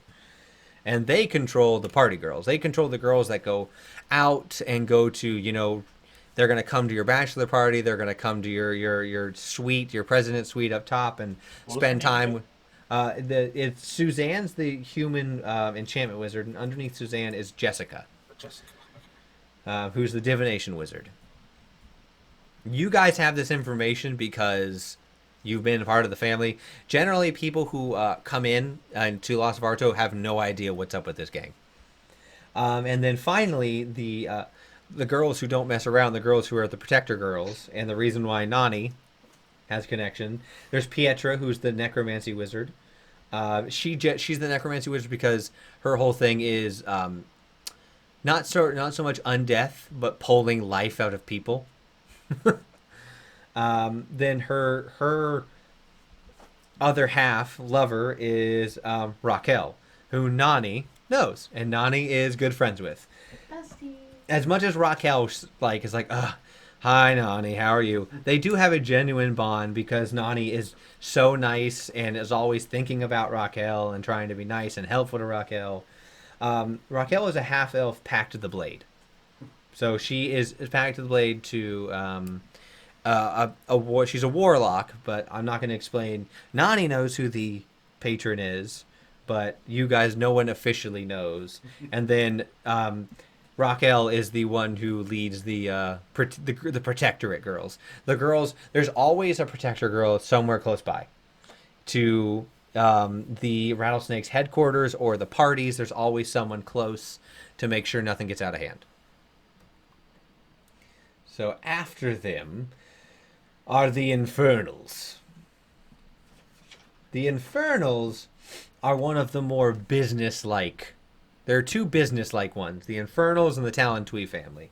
The Infernals they don't have a gang, they don't have a mob boss, they have a CEO. They think of what they do as a business. Their whole thing is they want to become the number one family, so they often have feuds and fights with the Talentui family. They are mostly warlocks and individuals who gain power through the suffering of other people. There are many different ways you can get there. They mostly warlocks, though, mostly powerful fighters, if I'm to put it that way. They run the black market, like part of it. They run one half the black market. The other half is run by the Talentui family. They can get you what you want when you want it. And generally it's then fenced through the Swindling Brothers and given to you. So then they have a partnership with the Swindling Brothers. They're the only reliable source that you guys know of to find out who it actually is a Swindling Brother contact. But they do not share anything. The mark of the Infernals is the infernal symbol for power, which isn't necessarily tattooed as it is branded onto them. So Not nice. their CEO is, all that's known about him is he goes by Mr. X. You have no idea what his race, age, you know he's a warlock. You don't know to who or what pact or anything. You just know he's a warlock. Now the underboss, that's Darlene. Darlene Louise. She's a sweetheart who is a shadow sorcerer.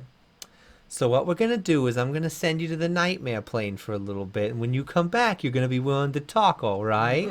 Oh, Okay, Jesus. bye now. Sounds like a doll. Sounds like People, she lures them into a false sense of security and then just ruins them. clearly. And underneath her, this is one of the more complex families. The only one that's more complex is the Talentui, and the only thing everyone knows about them is that they have a large network, so I'm not going to go through that on this. The lieutenants of the Infernals are Lady Minerva, an orcish hexblade, Mr. Brighton, a half-elf archfey warlock, and then Zemnash, a changeling wild magic sorcerer. What was that last name? Zemnash. That's his. He only goes by one name. And they each control a large group. If you have to think about like the underlings that work on these people have the most people working for them other than the Talentui family. And that's just the inners. The outers, they have a lot of associates. They have a lot of connections. They're one of the people that pretty much is the intergang of the gang, other than their rival gang, the Talentui. Which all you know is about the Talentui family is they have one symbol. It is a hawk. Or sorry, it's a hawk with wings outstretched, carrying a broken bundle of arrows in its talons. You know that Don Talentwee has been around for a long time. He's an elf. People know that about him. You have no idea about who's his second in command because that's how he wants it. He doesn't want there to be any way for someone to try and work their way up without him knowing, or try and take things down without him knowing. So that's the biggest family, is the Talentwee. They have their fingers in everything. If there's a business going on, they have some cut of that market. So with that lore dump, We go kill everyone. now we're gonna make your guys' gang. Yay! Gang time. So, you each have been around. We're gonna say at this point, you guys have each been in the family for at minimum a year. At minimum 1 year, you guys have been with this gang, working with them. So you guys have a very good sense of partnership and, family. This is not everything has a family in it, but a feeling to it. This has a family feeling to it, because that's what Giovanni wants. Giovanni wants you guys to feel like if someone slights that person who's working for us, they slight all of us. This is why you guys have been rising up to become the number 6. You guys started off with, years ago, Giovanni started this off small, and it's gotten larger and larger. And you guys are,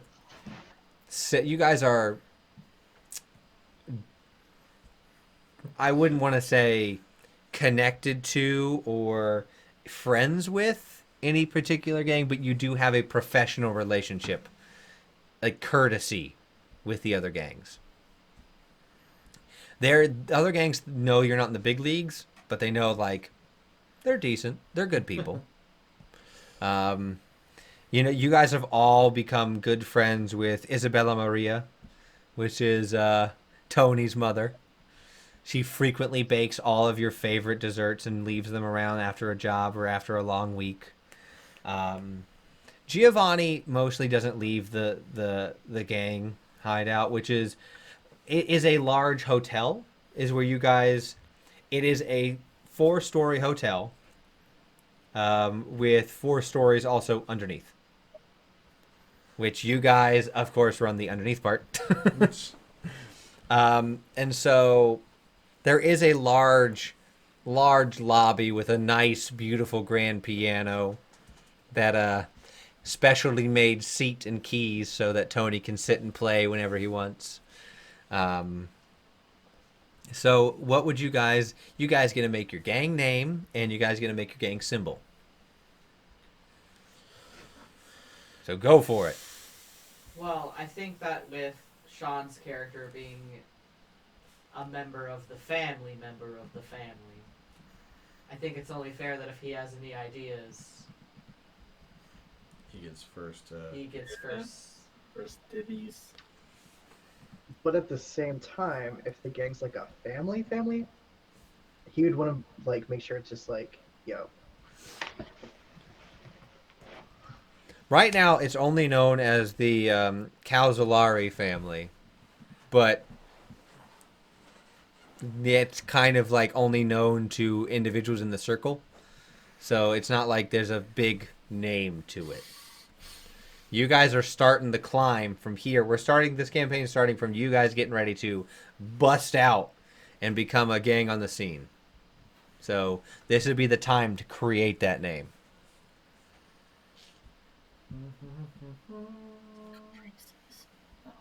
Caprices. The Capri Suns. The Caprese salads. The Caprices. Oh no. Right. You just see a bruschetta on a plate. Yes. So yeah, you guys or anyone in chat has any ideas, or you guys have any ideas for it? It could be you can put family in the title. That's fine. What does our gang really work with? So you guys generally do odd jobs, and you guys there's of course the people who are moving merchandise, but you guys generally work in the field of acquiring things. There's a lot of people who steal, like pickpocket. You guys are more of the planned thefts and planned events, like So like heists. heists. Got it. That's one of your big thing that you guys do well is heists. You guys can do a lot of. You guys can protect people, fence items. You have the capability and small network. Other than you four and your grandfather, your father's in jail. Your father was captured, and he's in jail for the next 15 years. But I mean, he'll still get out eventually. Scavengers. Just Just continue the theme. I mean, Minotaurs live a decent amount of time. So yeah, he was caught probably when you were about 8. Okay. Yeah, I'm about 25 now, because I think So 20 is adulthood for Minotaurs. so he still has another 15 years from that. Yep. So he'll get out when you're 40, but he'll get out. Yeah. So there's still time to be with your father, but it's not. You can still go see him technically. People let him. Technically, Tony has the easiest access. Goes in. People give you a private room with him. Sure. So you got heist mainly, but underneath, other than you four and Giovanni, you have about 20 people. 20 different members of the family. Most of them are blood family. About 15 of them are, but there's 5 people who like what you do and have come and want to help you. People in the neighborhood. Call us the Gabagoo. The Gabagoo. Yeah, well, the Gabagoo Gabagoo family. God. Focused on heists.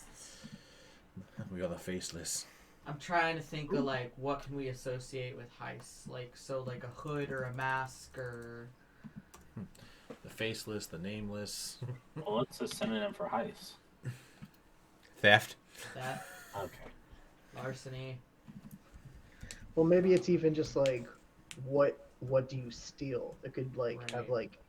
a gold piece or like a gem or like a chip or something. We are the capers. Manhunt. We are the rip-offs.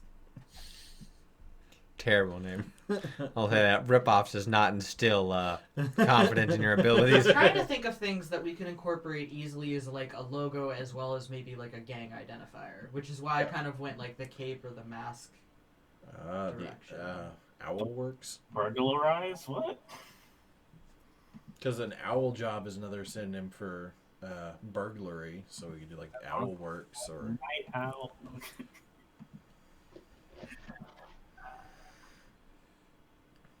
You can go with like the masked house. Since you're in Vegas, the house always wins. Call us the no names. That's just my input. Is the masked house, or the masked house, or the house of masks. That was not bad. The house of many faces. Faceless mask? House of faceless? I don't know. And it's up to you guys. If anyone's in chat, I mean, you guys can also put it in there. Mask house. We also have Hannah, who's an impartial individual. What am I voting on? We're trying to No figure out words a that name are for our in game. What do you mean? The gang needs a name. Oh, the gang. I thought you said game. I was No. like, The mob. We're playing Dungeons and Dragons. Their big thing is heists. The Mighty 4? There's more than 4 of you. I know. I was just thinking Mighty 9. The ugly mugs. Alright, clear. The ugly mugs. The not so ugly mugs. That has a completely different connotation. Pretty Instead much. of being actual mugs, it'd be just people talking about your faces. Right, I know. I could see us doing something with owls. Like the symbol would be either an owl or an owl eye or something. The clockwork capers. Because everything goes off like clockwork. What about Night Eye? The night eyes, that could work. How Owl dare you. works or The Hoo-Hoos? the who. The who? Hee-hoos! The he-hoos. We are the he-hoos. Like, all that thought, We are the one who hooves at night. Oh, is it Hands of Italy. Whoa, whoa, whoa. well, the Gramps says no. I still like the Gone Goozlers. No. The Gone Goozlers.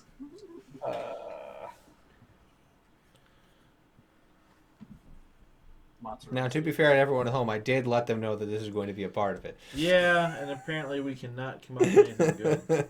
You This told wasn't- Alpha not to try beforehand. Yeah, I didn't mean like, I meant like can't coordinate between you guys. Tragic backstories. Yeah, that's good. The tragedies. The tragedy. The sub to tragics. Okay, so I typed in synonym for mask. Mm-hmm. What comes up? Domino. The Domino Gang. Domino Owl? The Domino Gang. Domino Gang. It's That- Domino Effect. My immediate thought was a domino effect. You put your plan into motion in it. I kind of like that. Yeah. I like that. The Domino Gang? That works. And then, like, if we still want to use Tristan's, like, owl thing, we could have, like, a black and white owl. And it also works because your last name is your Calzone and Domino's is a pizza place. Oh God, no. This is when the pizza plate. Then this is when a slice of pizza It's comes a up. sign. It was meant to be. This is where a slice of pizza comes up and the all-seeing eyes inside of it. It's just Yeah, a domino is also a type of. It's the classic burglar mask. It's a So there you domino go. mask. you got the dominoes, and you can have it be a black and white owl like face. The Gone Goozlers. Nope. Do you guys want black and white owl face? Yes. I mean, it can even be like the owl with the domino style mask if you. We're just raccoons. Yeah. raccoons. Holding a domino piece. Yeah. No wait. So no, yeah, we could totally do like an owl, like a white owl face with a black domino mask. Yeah. There you go. You're now the Domino Gang. We did it. Yay! I was just like, Google help. So, is there anything you guys have questions for, or want insights on, or because if not, I can go into a rough session 0 for y'all. Yeah. Let's do it. It won't be long, but Man. so you guys are in the city of Las Vartos, a beautiful city, a city on the rise, a city that has many different things coming to and from. You guys, like I said, are a couple blocks away from the main strip, which cuts through an angle through town. I'd say you guys are probably, if we're going to go with where you are, you guys are probably, if you like, we're going to say you guys are about a 10-minute walk from the strip. So you're close enough to the strip to get there in a decent amount of time, but far enough away where you guys have the domino borough. Where everyone knows in this little borough that you guys are the big one. You guys are the people to, you guys are the family on town, the building blocks, the foundation of this borough. You guys each have your friends here. You guys are friends with each other. The biggest thing about Las Vartos is the strip. There are many different things that go on that strip. Made a bunch of casinos, a lot of fancy restaurants. Thank you for the host. Yay, hosting. The fanciest places, the nicest hotels, the biggest casinos are all there. Like I said, the lights, the smells, the ambience are all beautiful. Everything here. The weather, it can get kind of cold at night. But you don't really get cold when you're inside of a nice casino or restaurant. The finest of foods, delivered daily. Delivered through the power of magic and technology. You can get whatever you want here in Las Vartos. You want prime rib? We got prime rib. You want some weird fish food? We got that fish food. All people are welcome. If you need somebody, we got the people for you. The biggest slogan for Las Vartos is "You matter here." It's not the slogan of the strip. It's the slogan of the city itself. Is "You matter here." slogan was founded when the city was beginning to grow, and that's what attracted people to it, was people who felt down in their luck, downtrodden, just pushed away from their friends and family, pushed away from the life they knew. They could come to Las Varto and start anew, because Las Varto was founded on a semi-magical oasis. There is a large body of water not too far away that brings in the water, and it is a pure water. It's not tainted. It doesn't need anything special to it. It's beautiful. The cars zip up and down. You can see the fanciest of limos to the classiest of junkers. Everyone tries here to, prim and preen and pop your collar to show that you have what it takes to make a name here.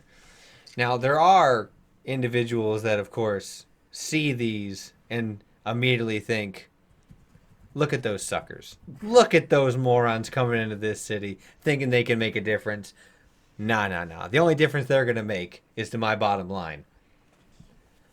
And your family's kind of not in that mindset. Your family, you do heist, you steal as not like a Robin Hood-esque. I wouldn't say that. You don't steal for the virtue of helping those. You steal because that's how you get ahead in this city. That's how you rise up and you take control of the power, is through controlling the underbelly. But you guys help a lot of people. You guys do a lot of thefts for people, like, Nani, darling, my ex, he stole my prized family heirloom Fabergé egg. Do you think you could be a doll and get it back for me? I'll pay you like 5 platinum for it. Well, that's just rude. Of course I'll get it back for you. Oh, darling. you're Don't such you a worry. sweetheart. I knew I could count on you. I'll bring over some of my grandma's famous cookies for you Oh, later. I just love your grandma's cookies. Well, Thank okay, you. just let me know whenever you get it. I'm gonna be just right down the street, okay? Of course. Love you, kisses. Mwah. People go, all sorts of people come all the way. There are people who go to Sardine Breath to be like, hey, Sardine Breath, I heard you are having that itch for a big score. Sardine Breath is always looking for the next score. Well, I hear somebody's bringing in one of them fancy, what do they call it? Busts of something that's made of gold. I think it would look real good in my place. I don't think they really need it. So if you could just go and get that, whenever, depending on how good it actually is, I'll pay you for it, okay? Okay. Sardine Breath will gather this, and if you don't want it, I'll keep it. That sounds fine. I knew you were the man for the job. To the individuals going to Damien, who is more of the, if we had to put Damien into a fun, it would be the muscle, the magical muscle. Hey, Damien, there's a guy I need roughed up a bit. I don't want him taken out, but he's kind of holding back money he owes me, and I know you can find him, and I know you can get that money for me. Yeah, I see what you're saying. I got you. I'll take care of it. He passes you a card. That's his name and information. If you can just get that money, I'll give you some of it as a reward. Yeah, it'll be done. All right, I'll come back in about a week. All right, I'll be back. And then to Grandpa's favorite, Mother's precious baby boy, the big man himself, Tony Cow fucking Zoni. One of the biggest, hottest names in this city that they've ever seen or they're ever gonna see. The man who does it all. He can sing, he can dance, he can talk his way out of any situation. I saw that man talk away out of public indecency when the cop caught him red-handed, dick in his hand. He talked his way out of it. Oh my god. It was. Stick in He's hand. always walking around with it out. I mean, When you no got one. it that size, you would do. No one tells I him ain't no. complaining.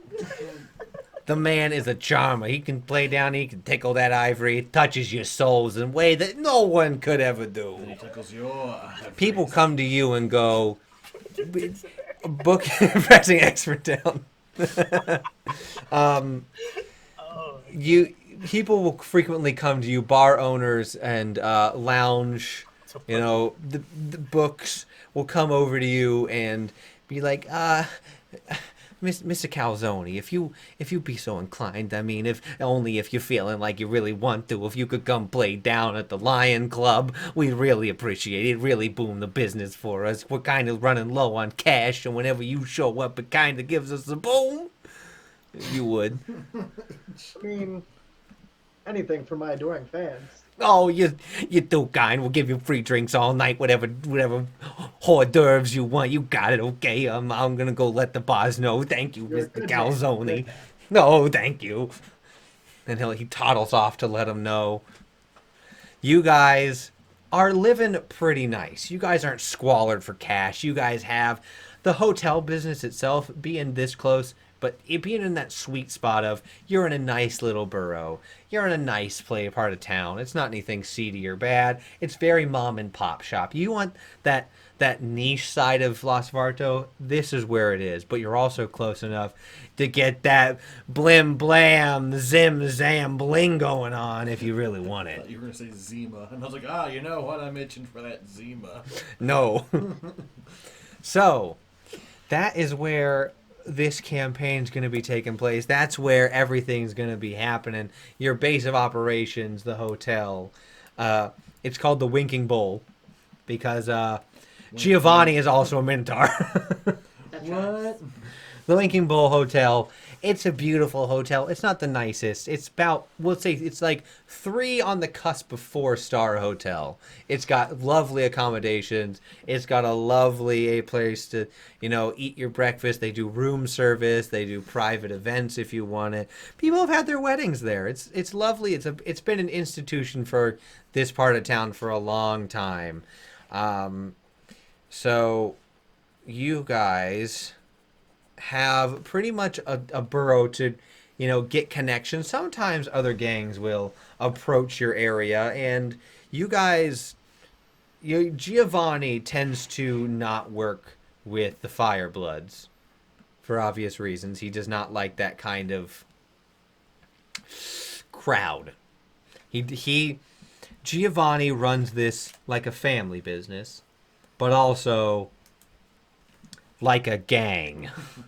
You step out of line, he's not afraid to break your kneecaps and then send you home with pay so you can recuperate, but you're also never going to do what you did again. He takes care of everyone, but also has high demands for what goes on.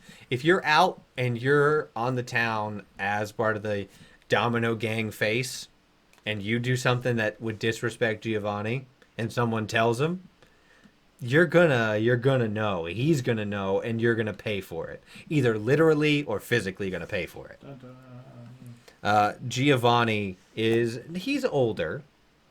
His daughter had Tony young, so he's maybe about 65. He's not very old. But he's running this gang pretty well. He is, from what you guys know, he is a bard, but also an old school fighter. He's an old school kind of guy.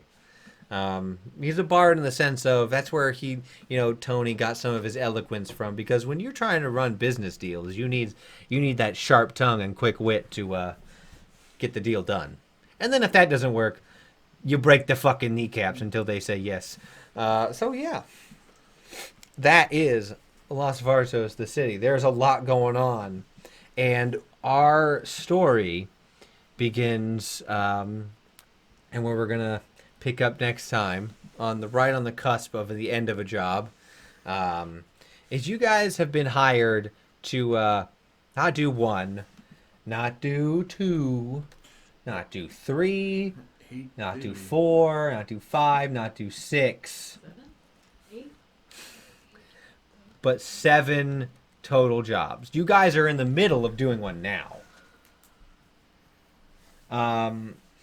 So you guys are ending the first one. You guys were hired by some wealthy out-of-town guy who had heard that over the years this piece of some fancy magic machinery thing on what only Giovanni and the people here call everything looks, all the pieces that you learn, they look ornate, they look nice, they're nice pieces, they're ancient like pieces of something, but no one knows what except for your benefactor, except for the person who's hiring you and is giving you the job to find all these things and get them and bring them back. And you guys will be paid with choosing one gang other than the Talon Twee to either eliminate or assimilate. That is that is what your benefactor's promising you, which Giovanni is very concerned about, but he also is like, hey, I'm not gonna pass up an easy opportunity to rise up to one of the ranks above us, so we're gonna do this. Okay? He'll lean over, he'll pinch Tony's cheek. I know you're here for me. You said any of them except the Talon. Yes. Talon Twee are too big. I know you're busy, Tony, but I'm gonna need you to take your singing business and just put it on hold for a few weeks. You know, you can do a little bit when you have downtime, but I'm gonna need you to focus up on family matters for a little bit. If you do, how about if we get this done, we could say you could take 2 years off to do all your stuff and I'll bankroll you. Okay, sound good? Sardine Breath, I already know you're in. This is a big score. Your name's gonna go down in legend if we can pull this off. Excellent. Sardine Breath is pleased. You know, Damien, the benefactor specifically said for you that if we can pull this off with relative ease, he'd find a way to, he's going to lean in. It's just you guys and Giovanni. He found a way to bring back your wife. So I figured that's another reason why I took the job, so we could try and do that for you. Oh, I appreciate it. Thank you very much. And then, Nani, this is going to be, if we do this, imagine the neighborhood. We're going to everyone's going to be so happy around here. The place is going to be a treasure trove of love. People are going to come all around. The hotel's going to get a huge boost. Your tiny little wedding business for love and prosperity, huge boost. I figured you'd enjoy that, so I figured you'd be in on this. Though you might have to rough some people up a little bit. Well, I suppose if it's for, love in the end, it's worth it. So, I mean, of course it is. But I will let you know you're going to have to break a few eggs to make that omelet. I do like omelets. Well, there you go. Easy peasy. Going to be taken care of, no problem. I believe in you kids. You guys are going to be great. I'm going to be giving you guys your first job. It's going to be real easy. It's this, you guys are getting like this wheel thing from one of the big shots who runs one of the smaller off the strip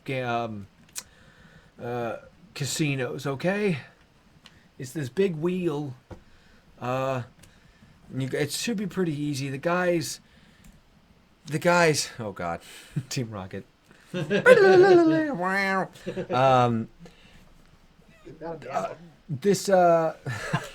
true. We got him out. Yeah. We also have a Jesse and a James. That's true. And then Tony's the Pokemon.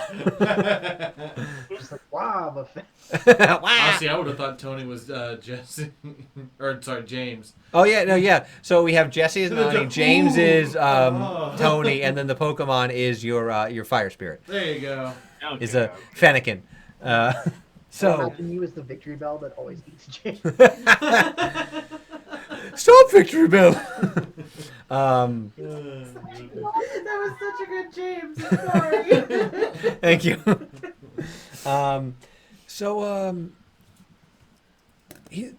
The owner of the casino is going to be out. Our benefactor invited him to a vacation and try and make a business proposal to him. So this is going to be your best shot to do it.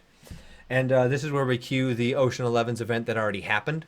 And we're going to cut to, I'm going to explain this, and we're going to cut to what's happening currently. So what happened was, you guys have a great scheme where you run, where Tony Calzone comes in, and everyone drops what they're doing and focuses on Tony Calzone. And that gets the general population away from the security places. Now, Nani's the other important bit to this plan. The guards who have been trained to, they know Tony Calzone. They're fans, but they're not going to, die over this. Nani comes over and just, what does Nani do? Oh my gosh, you're so handsome for a god. You know that? I mean, just look at that jawline. I mean, my mom did say I look like one of the tough guys. Oh, you do look like a tough guy. You really do. You know, I have a thing for tough guys. And he will do that thing where, like, the other guy will come over and they're going to talk and, like, lean up on the door on you and, like, look at you. Now, Tony, what are you doing as you're rushed in by fans? Hi, thank you for coming out. Thank you. Tony Calzone, oh my God!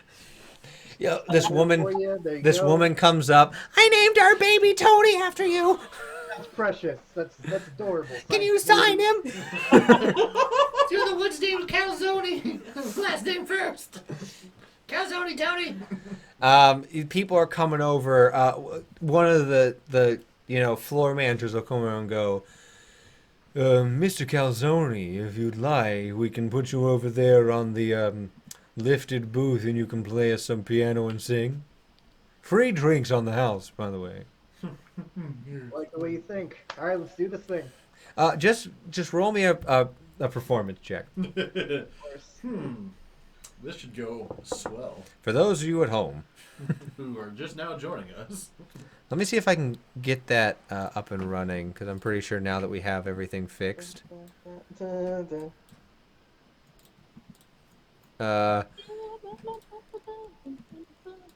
If you guys want, if you guys are on computer, you can now look at the characters and you can look at their stats and abilities and stuff. So what'd you get? Fresh.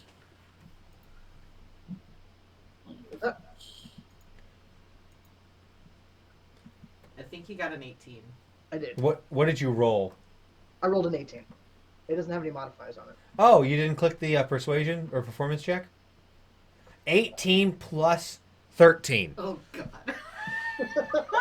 Yeah, I don't think you realize that. 18 plus 13.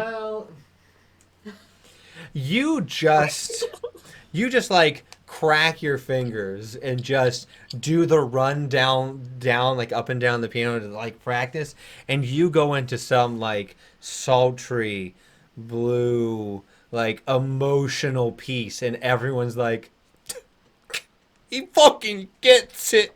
He knows what it's like to be one of us. He's so fucking humble. People are So fucking humble, mate. enthralled by you. People are just so focused on you, which allows the other two to do their moves. I need a stealth check from Sardine Breath and Damien, and if you can give me, what would be a good one for you? You have passed out trace. You're gonna cast that. Yep. So you get to add a +10 to that. So you're 23 now. The lowest I could roll is 24. What's your modifier? My modifier is plus 13. So yeah, you're gonna get lowest you nat 1. Okay, so you got 27. Yeah. So I rolled a 3, so. No, is it one of your? Oh, that's right. So lowest you can roll so with a that's a plus 10. 23 is a 33. Yeah. So yeah, he has things called reliable talent. If he has proficiency in it, So it's 10, 23, 33. yeah, 30. You get a 33 to that skill. If you want to give me a with advantage, Nani, if you want to give me like any sort of charisma check you want to do. Persuasion or performance. I will do a persuasion. With advantage, because you're kind of vavoomed out right now. Nat 20. This is going to probably be the best job you're ever going to run because I did not set up roadblocks for you. So you guys are just like clockwork. The domino gang pieces are falling into place. You got Sardine Breath and Damien both put on your domino masks. So you guys aren't officially known of who you are. You guys both make your way in. You guys are stealthing along quite well until you're making your way up and up and up until somebody turns around a corner right when Damien's passing and they run into Damien.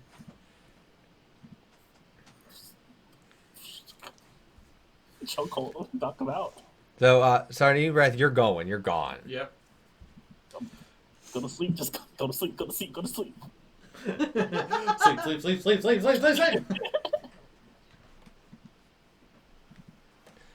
So, Strength check or something. how do you want to take him down? Go to sleep. Okay, so do an athletics, and he's gonna do an opposed. Okay. 16 plus. Yeah, you crushed the man. He only rolled a 7. You grapple in, and now I just need you to do just a strength check. He's going to get disadvantage on this as you are pushing against. 16 plus 3. 19. He rolled a 3 again. Well, he rolled a 7, then he rolled a 3. I rolled So, 16 twice. you're just in a matter of moments. You don't want to kill the guy. You don't want to leave trace. So you hit and just hit. And you kind of heat up your hands with the wildfire energy just to heat him up a little bit more so he starts sweating so he passes out quicker. So he just down and out. And you I could put him into real quick. Oh yeah, all the way. There's easily you just throw them in. For flavor, you could say you could do produce flame and just melt the lock on the door, so you can't get out. Yep. If he wakes up. So you guys make your way through. I need a thieves tool check, which you're proficient in it. Yeah. So the lowest you can roll is probably a 23. Proficiency. That's your roll, nat 1. Because that's sleight of hand, right? Thieves tool. You have a proficiency in it, so it's dexterity plus proficiency. It's the same thing, I do believe, as sleight of hand. But because you have proficiency in both, right? Yeah, proficiency is +4. So Plus it'd be 4 plus five. dexterity. Plus dex is +5. So Are you +9. expertise in? No. Right? In what? Sleight of hand? Yeah, he's got expertise. Plus So the 5 with the gloves. So I mean, sleight of hand would be a +18. roll that. That's an 18 plus 18. You're like this. Sardine Breath goes. Sardine Breath does not believe they locked the door. As you just stick a claw in, you just pop the lock. You just open it. Nothing goes it's without smoothest thing. And you see this ornate type. It's not big, but it's rather large. You're gonna have to carry it, or put it on your back, or have someone carry it on their back. Someone should have grabbed a bag of holding. I say, can I cast Reduce on it if I have that spell? That only lasts for so long. Well, that's for a minute. Never mind. So you pick it up. With your My normal strength. or Damien's strength. Yeah, Damien. Damien's strength can, because Damien can technically lift. He's a furbolg. He almost counts as large, doesn't Yeah, he can lift 480 pounds. So he lifts this thing up. You're just and you have this this ornate looking wheel. It has different runes and symbols on it. As you begin making your way, down and out the back, Nani and Tony, it's been long enough that the job should have gone off without a hitch, so you can head out back to the meeting spot. And hopefully, where everything went fine. So you guys both leave. The guys are like, "Hey, it's my hotel room number. You wanna?" Thank you. I'll wanna be swing giving by? you a call. Bye, cutie. And they go back as if nothing ever happened. You guys make your way out to the alley behind. Both groups see you have the package in tow. Damien has it. You guys can spend a moment just strapping it to Damien's back. So you can carry it easier. Technically, you can strap it to Tony's back, but That's true. but you shouldn't because he's Tony goes on it. He shouldn't be doing anything. Yes. Look at that. Do we have like a cloak or cloth or something we can cover it with? You guys have enough cloth to cover it. You guys, this isn't your first ice. I shouldn't carry because I'm 5'6" and things about the size I am. So Damien carries it pretty easily. But while you guys are going, you don't notice that someone's coming around the other bend because you guys are heading away, and you hear like, fuck, as like you turn and you see 5 individuals. One of them being, you guys know he's one of the Firebloods. He's an assassin. He's like, fuck, we're gonna, and he makes eye contact with you, and they begin to chase you. Stop it. So you guys begin to run. One of them, they're very quick on their feet. They're all very mobile. The only, you guys are pretty fast. The only person who's the fastest in your group would be Sardine Breath. So they catch up because they are doing everything they can to catch up to you guys because they don't care if they're caught. I couldn't throw up a wall of stone to stop them. You can try. Okay, I do that. It just happens. As you go to do it, you see one of them pops up and goes, and just like counter as they run up. They don't even counter; they dispel it. That was smart. I tried. You did try. One of them, you notice 2 of them they appear to have like illusionist deals. Like they're not, the Fireblood is going to be the assassin. The other 2 are just people who work for the man. And they are chasing you guys down the back alleys. And I'm going to need you guys to roll initiative. And that's where we're going to end tonight's episode, is on this initiative. We're going to come back to combat. Okay, roll initiative now. Roll initiative now, and I want you guys to give it to me. Natural 20. All right. Not that it really matters, but 21 total. Tony got 26. Wasted natural 20. Wait, Tony, did you also get natural 20? What's your initiative modifier? Oh, +7. Okay, so you got a 19. What'd you get? I got a 15. Chat tracks. Dirty 20. All I'm not right. used to having +5 to my initiative. Right. It's 1. That's why I was like, this is kind of... So then, Got +7, so 26. all right. Excuse me. So you guys are set, and a chase has begun. The job went off perfectly. The only thing you didn't account for was an outside gang being hired, who, as you guys can tell, showed up late to the party. Well, that was their fault for slacking. So that is where we're going to end tonight's section. Thank you guys so much for being here. I'm so excited to see all the crazy shenanigans and wonder and mystery that Las Vartos has in store for our family. For the family. Framery. So, before we leave, let's pass it around the table again, and I'll start putting those things in chat. Today we sort of played D&D. Hey, you guys, I got some rolls in it. We talked about it. We rolled some dice, and what else is that other than playing D&D? Exactly. So that means this video will go up on YouTube on Monday. Whoop, whoop, whoop. Wednesday we'll see Brandon doing a DM stream prep, and then that'll bring us to Friday, where we will be playing. I guess the first official episode 1 of Viva Las Vartos. And that would be the basic thing. And if you like other TTRPGs, feel free to check out the RPG table Saturdays and Sundays at 2 p.m. Eastern Standard Time, where we play Vampire the Masquerade with other wonderful streamers such as Nerdy Encounters, Rono Gaming, D-Written, Tanari, and it is run by a wonderful storyteller, Miss Junie Von Etch. So definitely check that out. I want to get her on a session for us. What? I want to get her in on a session for us. Yeah, that is the goal, is to have Junie do a little bit of a cameo appearance somewhere down the line. Yeah. Be really nice. Also, if you love Click Clack Shiny Math Rocks, check out Nerdy Encounters TikTok as well as her Etsy. She has open commissions now. We also support other streamers, including our very own Zeak Sway, who has his own personal channel. He usually streams Tuesday nights. And we also have Tragic Backstory on his personal channel. His stream schedule's a little hectic, but we will always let you know when a stream's coming up. Outside of that, I think that's about all we got. We got links to people we love in chat, and that's my spiel. All right. So with that being said, we hope we will see you guys next time in Viva Las Vartos!